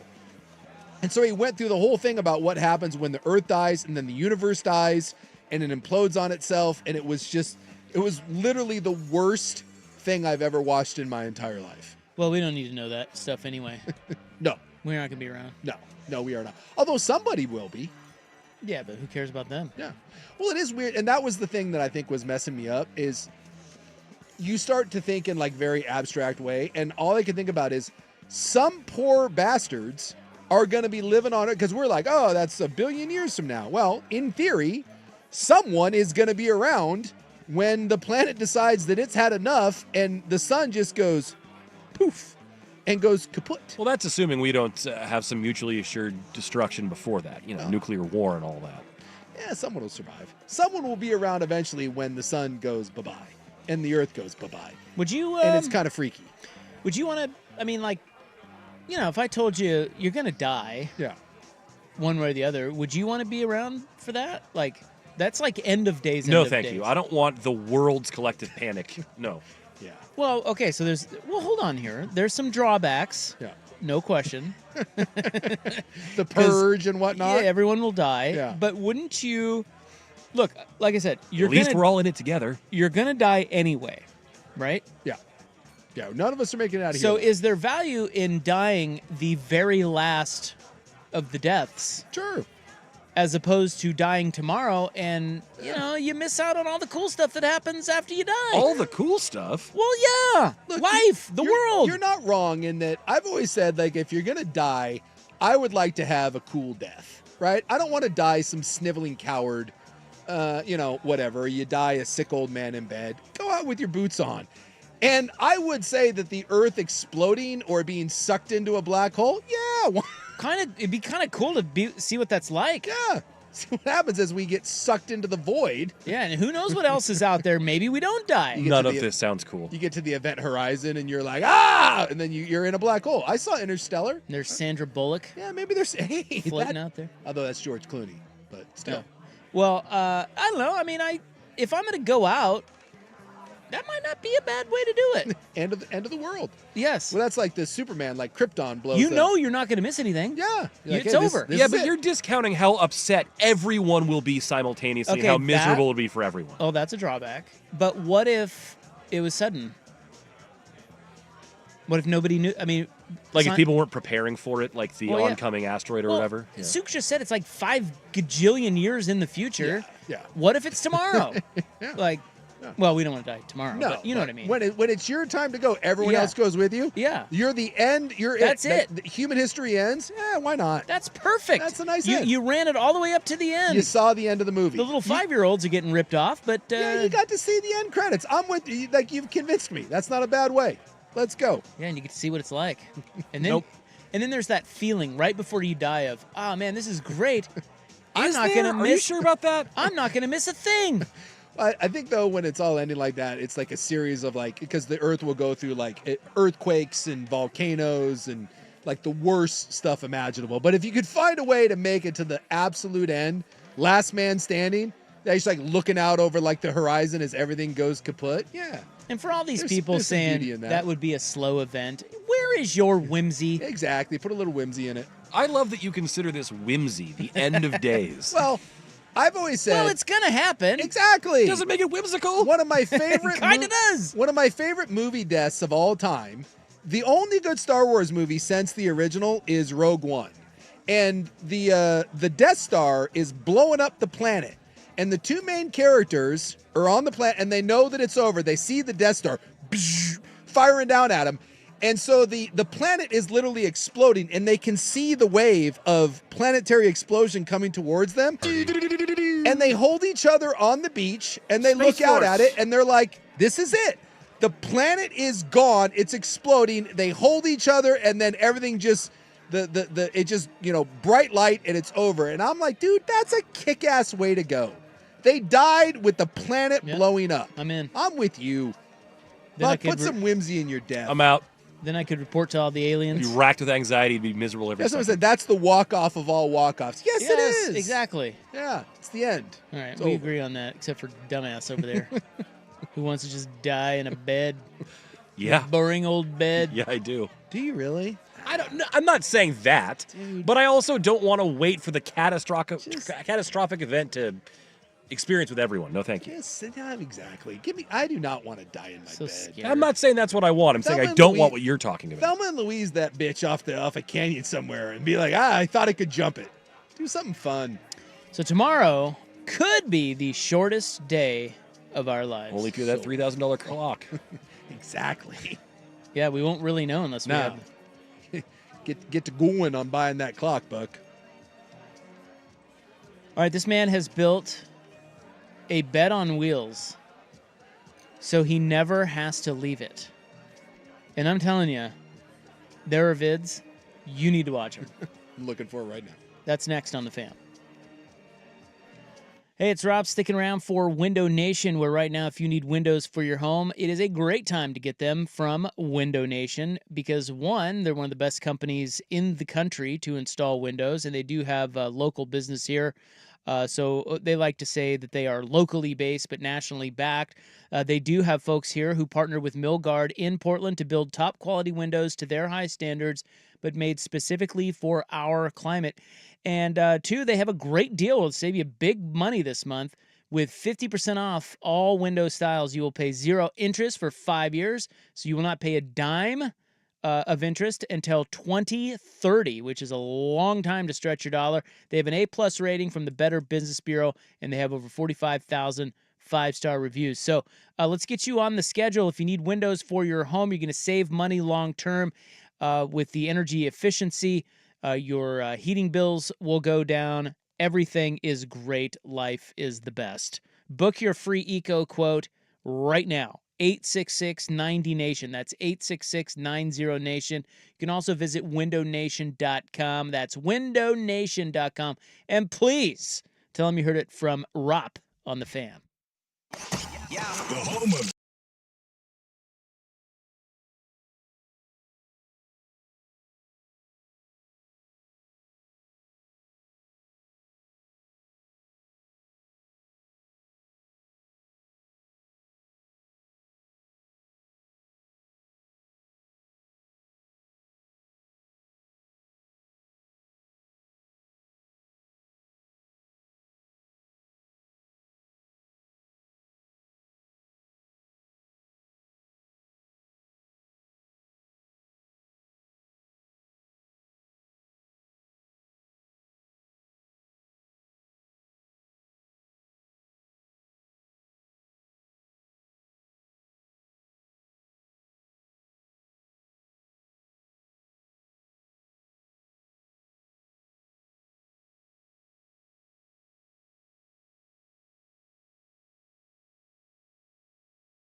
Hey, did you do your homework? I did. You went and looked at the This guy. the dude who.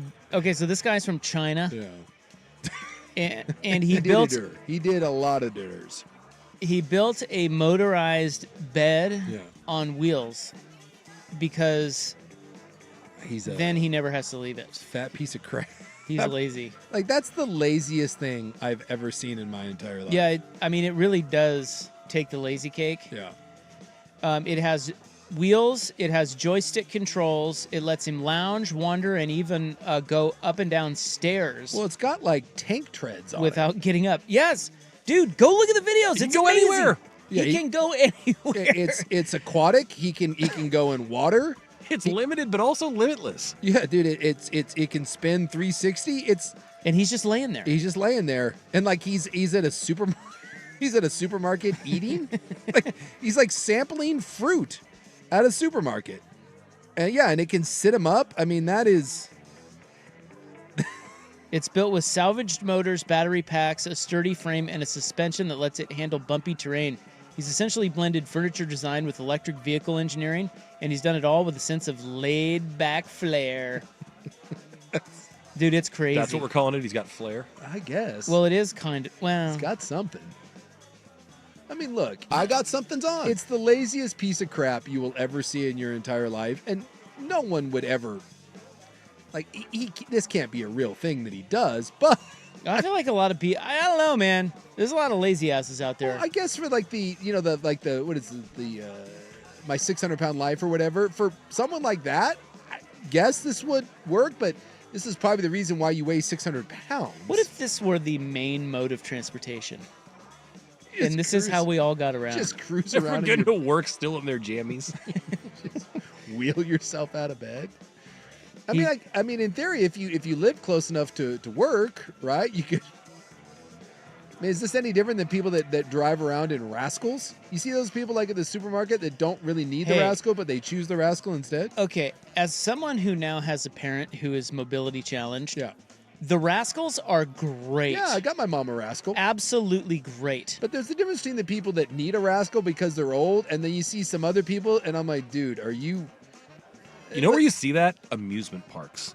Disneyland's, places like that, where it's like, you could walk, you just don't want to. That's a real Willy Wonka and the Charlie Factory, Uncle Joe sort of thing. Like, yeah, it happens. I get, like, for like, my mom needs one. My mom's knees do not work. She needs a scooter to get around. She just can't. She can't walk any sort of distance, so she needs one of those. But man, I see some people out at grocery stores or, like you said, at amusement parks, and it's like, what you need to do is lose 30 pounds and get up off your ass and walk a little. This 20-minute walk around the store will do you some good. Yes. So it's a fine line. And if I saw someone cruising around in a bed, then that means that the scooter is too much effort for you. Remember when Hugh Freeze coached college football from a bed? Yes. This would be perfect for Hugh Freeze.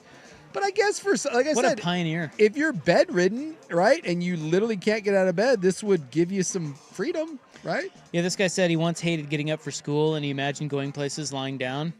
And he has now made that dream come true. Doesn't he still have to get up when he gets there, though? No. Okay, well, I guess not really. Again, if you watch the video... So your school is just going to be fine with you laying down in class all day? Well, he can sit up in it, though. It's, it's elevated. To make it through the door? Well, all great ideas get mocked at first. And they become every day. I have said that part of our lives. We are, you talked about the end of the world. We are careening towards the end of the world because we are becoming... Because of this. We are becoming so lazy. Life is not supposed to be the easiest thing on the planet. And we're raising a generation of people that fear anything that involves some sort of effort and labor to it. Like, I'm not doing this.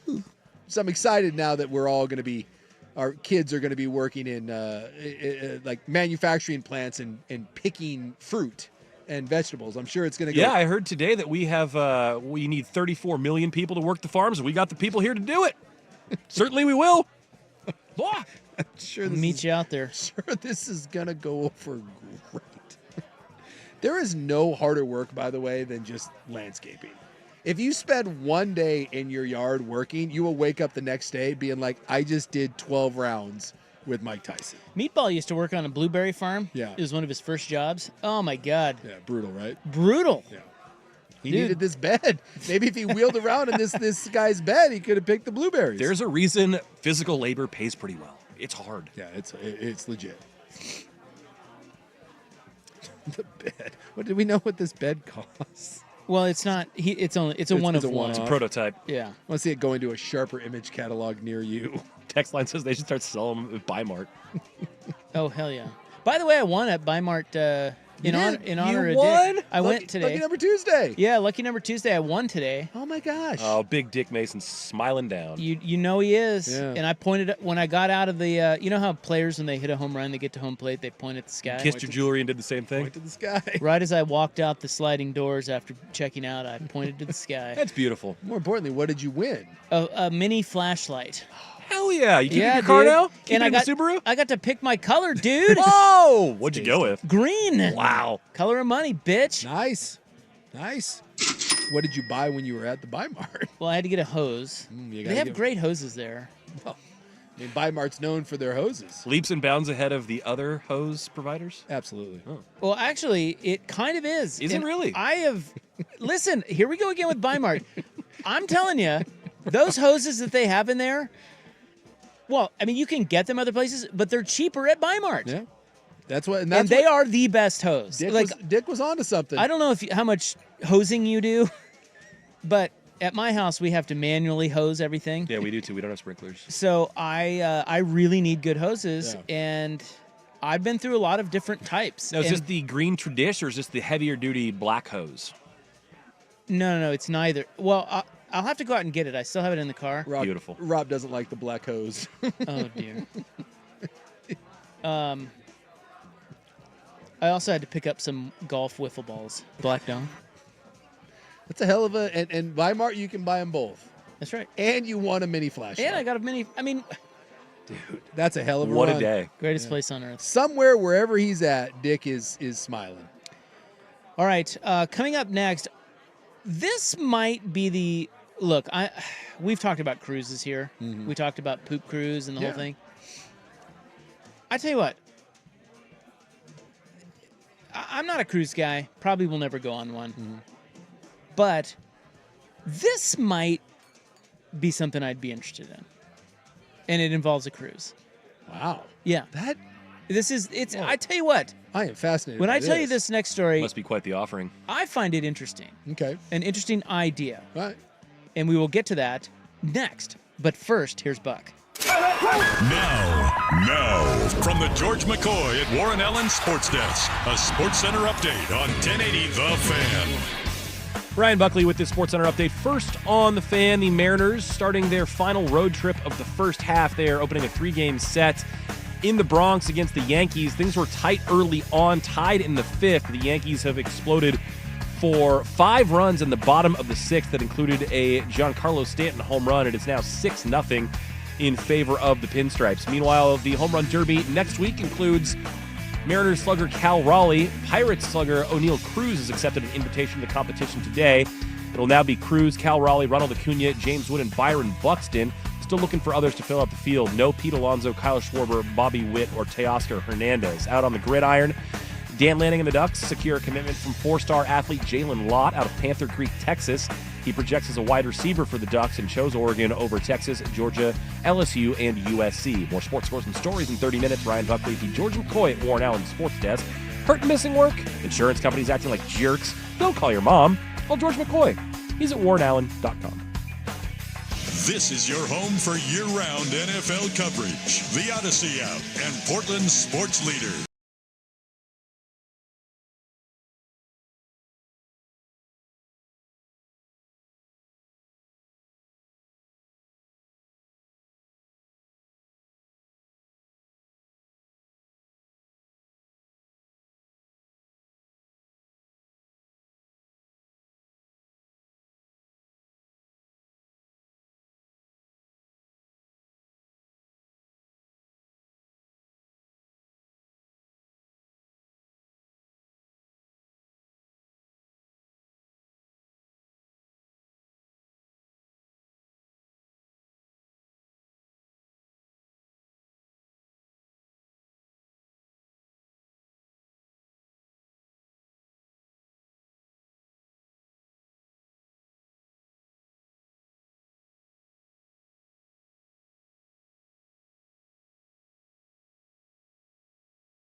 So as a hose connoisseur, I want to tell you that hose from Weimar that I bought, it's my second 50-footer.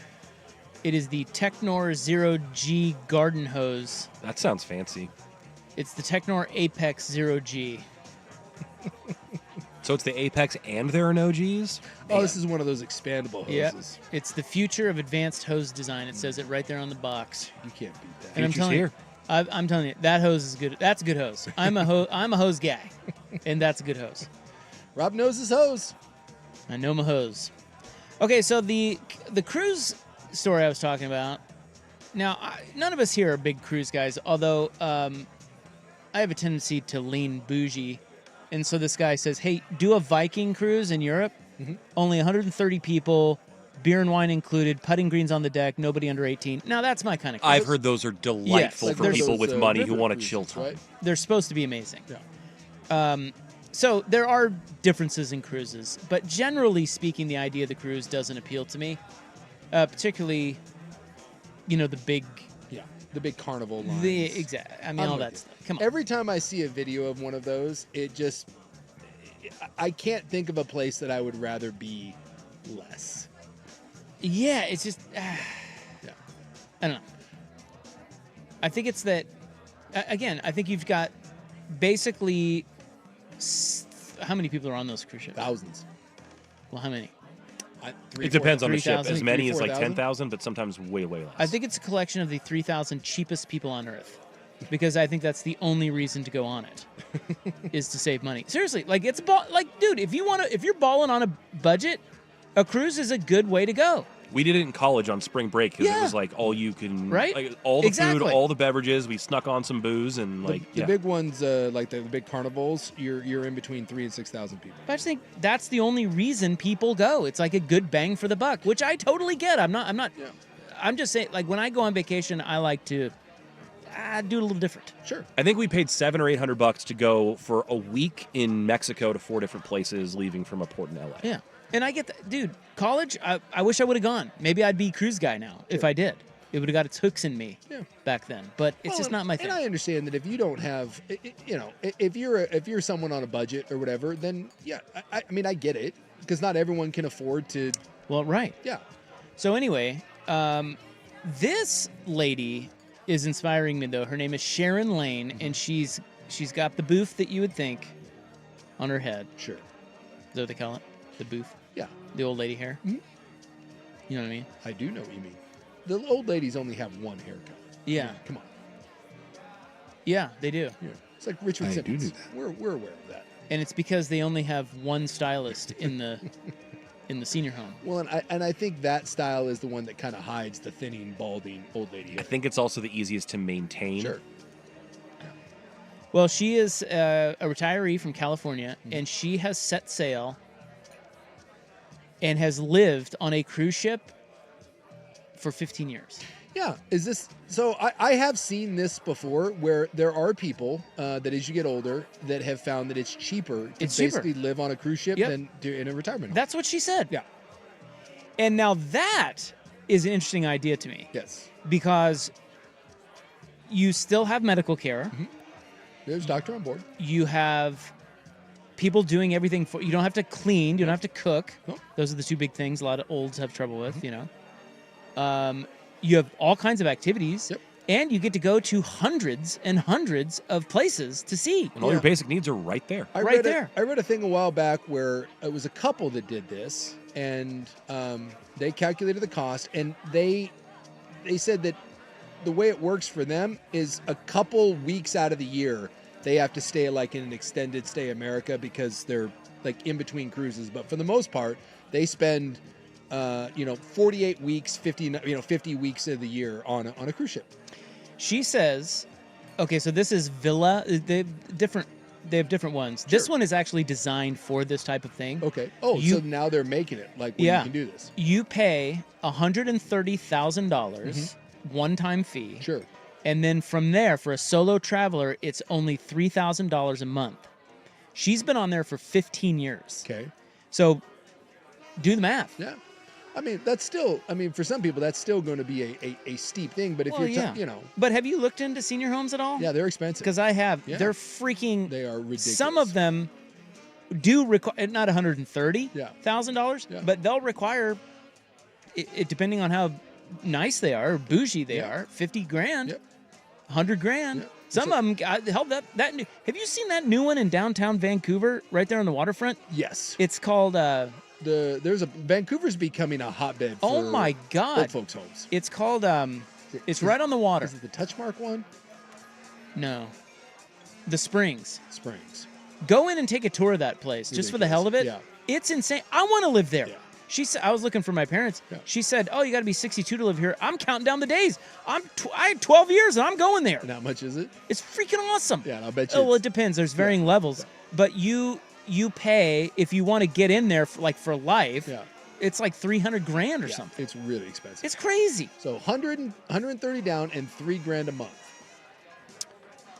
for this cruise. She gets all access to all the lounges, clubs. She has a library, a fitness center, a spa. You have Wi-Fi, bars, pickleball court, pool, and all her food. It's all done, and she's by herself. Yeah. And she said she spent her life savings on it. Yeah. And she plans to remain on board for the entirety of the 15-year journey that it pays for. Which I'm telling you, this is great because I've been noticing as we moved the olds out here. Sure. And it's going great for them, and they're going to be moving into a senior living place because again, meals, cleaning, fall risk, it's better. Sure.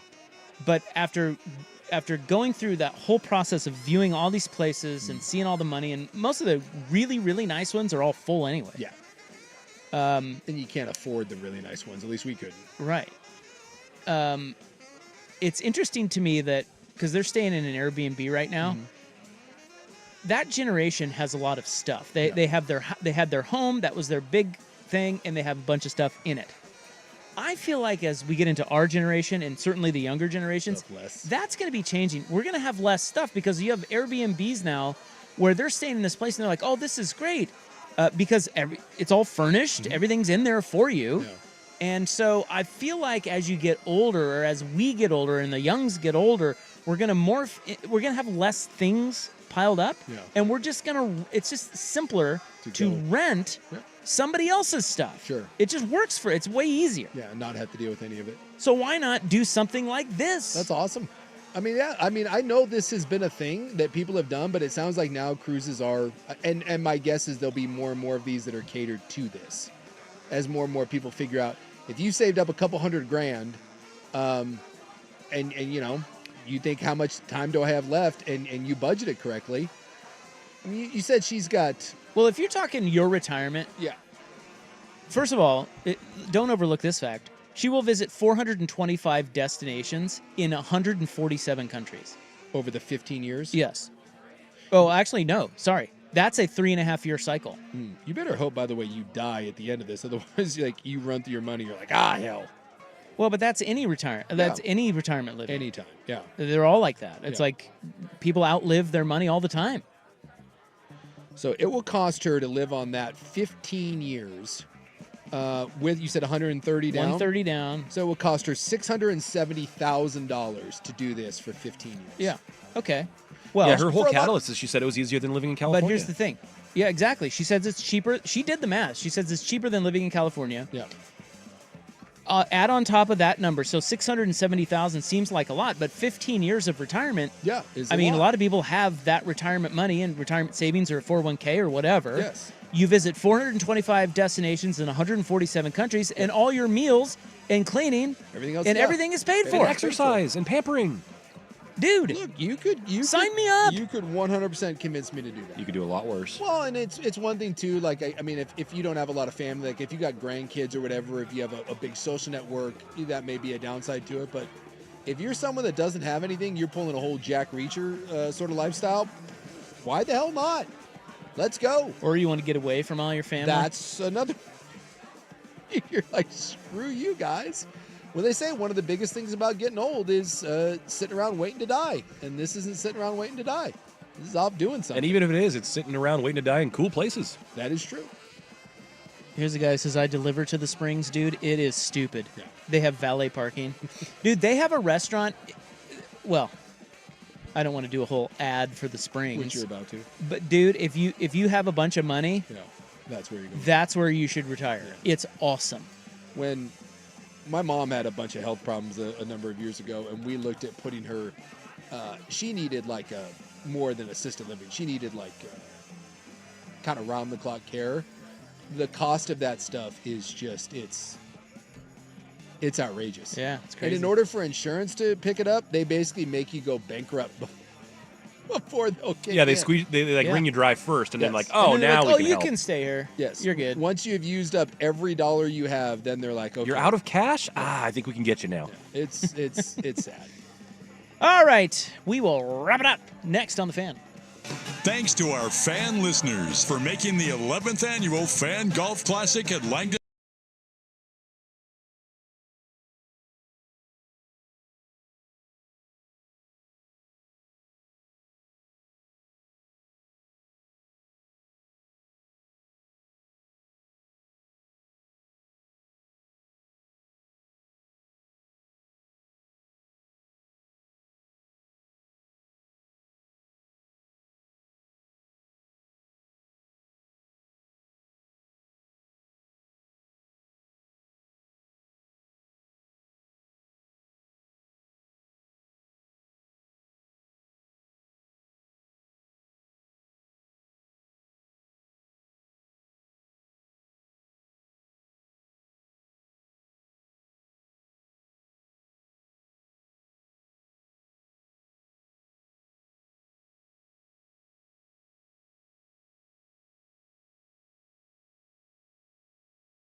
gotta tell you, I let one rip over here. Hey-o. It's stanky. And Patrick's in here because he has to sit here next. Yeah. He goes, thanks, man. That's going to be in that. That's Nice deep, little thumbs that's up. deep in that chair. Woo. That was my lunch. Getting a little spicy, was it? Well, everybody have a great night, okay? Yes. Coming up next is Hot Corner. Do you call that a rop dusting? Yeah, I like that. Not a crop dusting. Yeah, it's a rop dusting. Yeah, rop dusted. Yeah, I just rop dusted you. Copyrighted. Yeah, Hot Corner Snacks. You make sure to listen to that. And we will be back tomorrow, 3 to 7 on The Fan. Good night.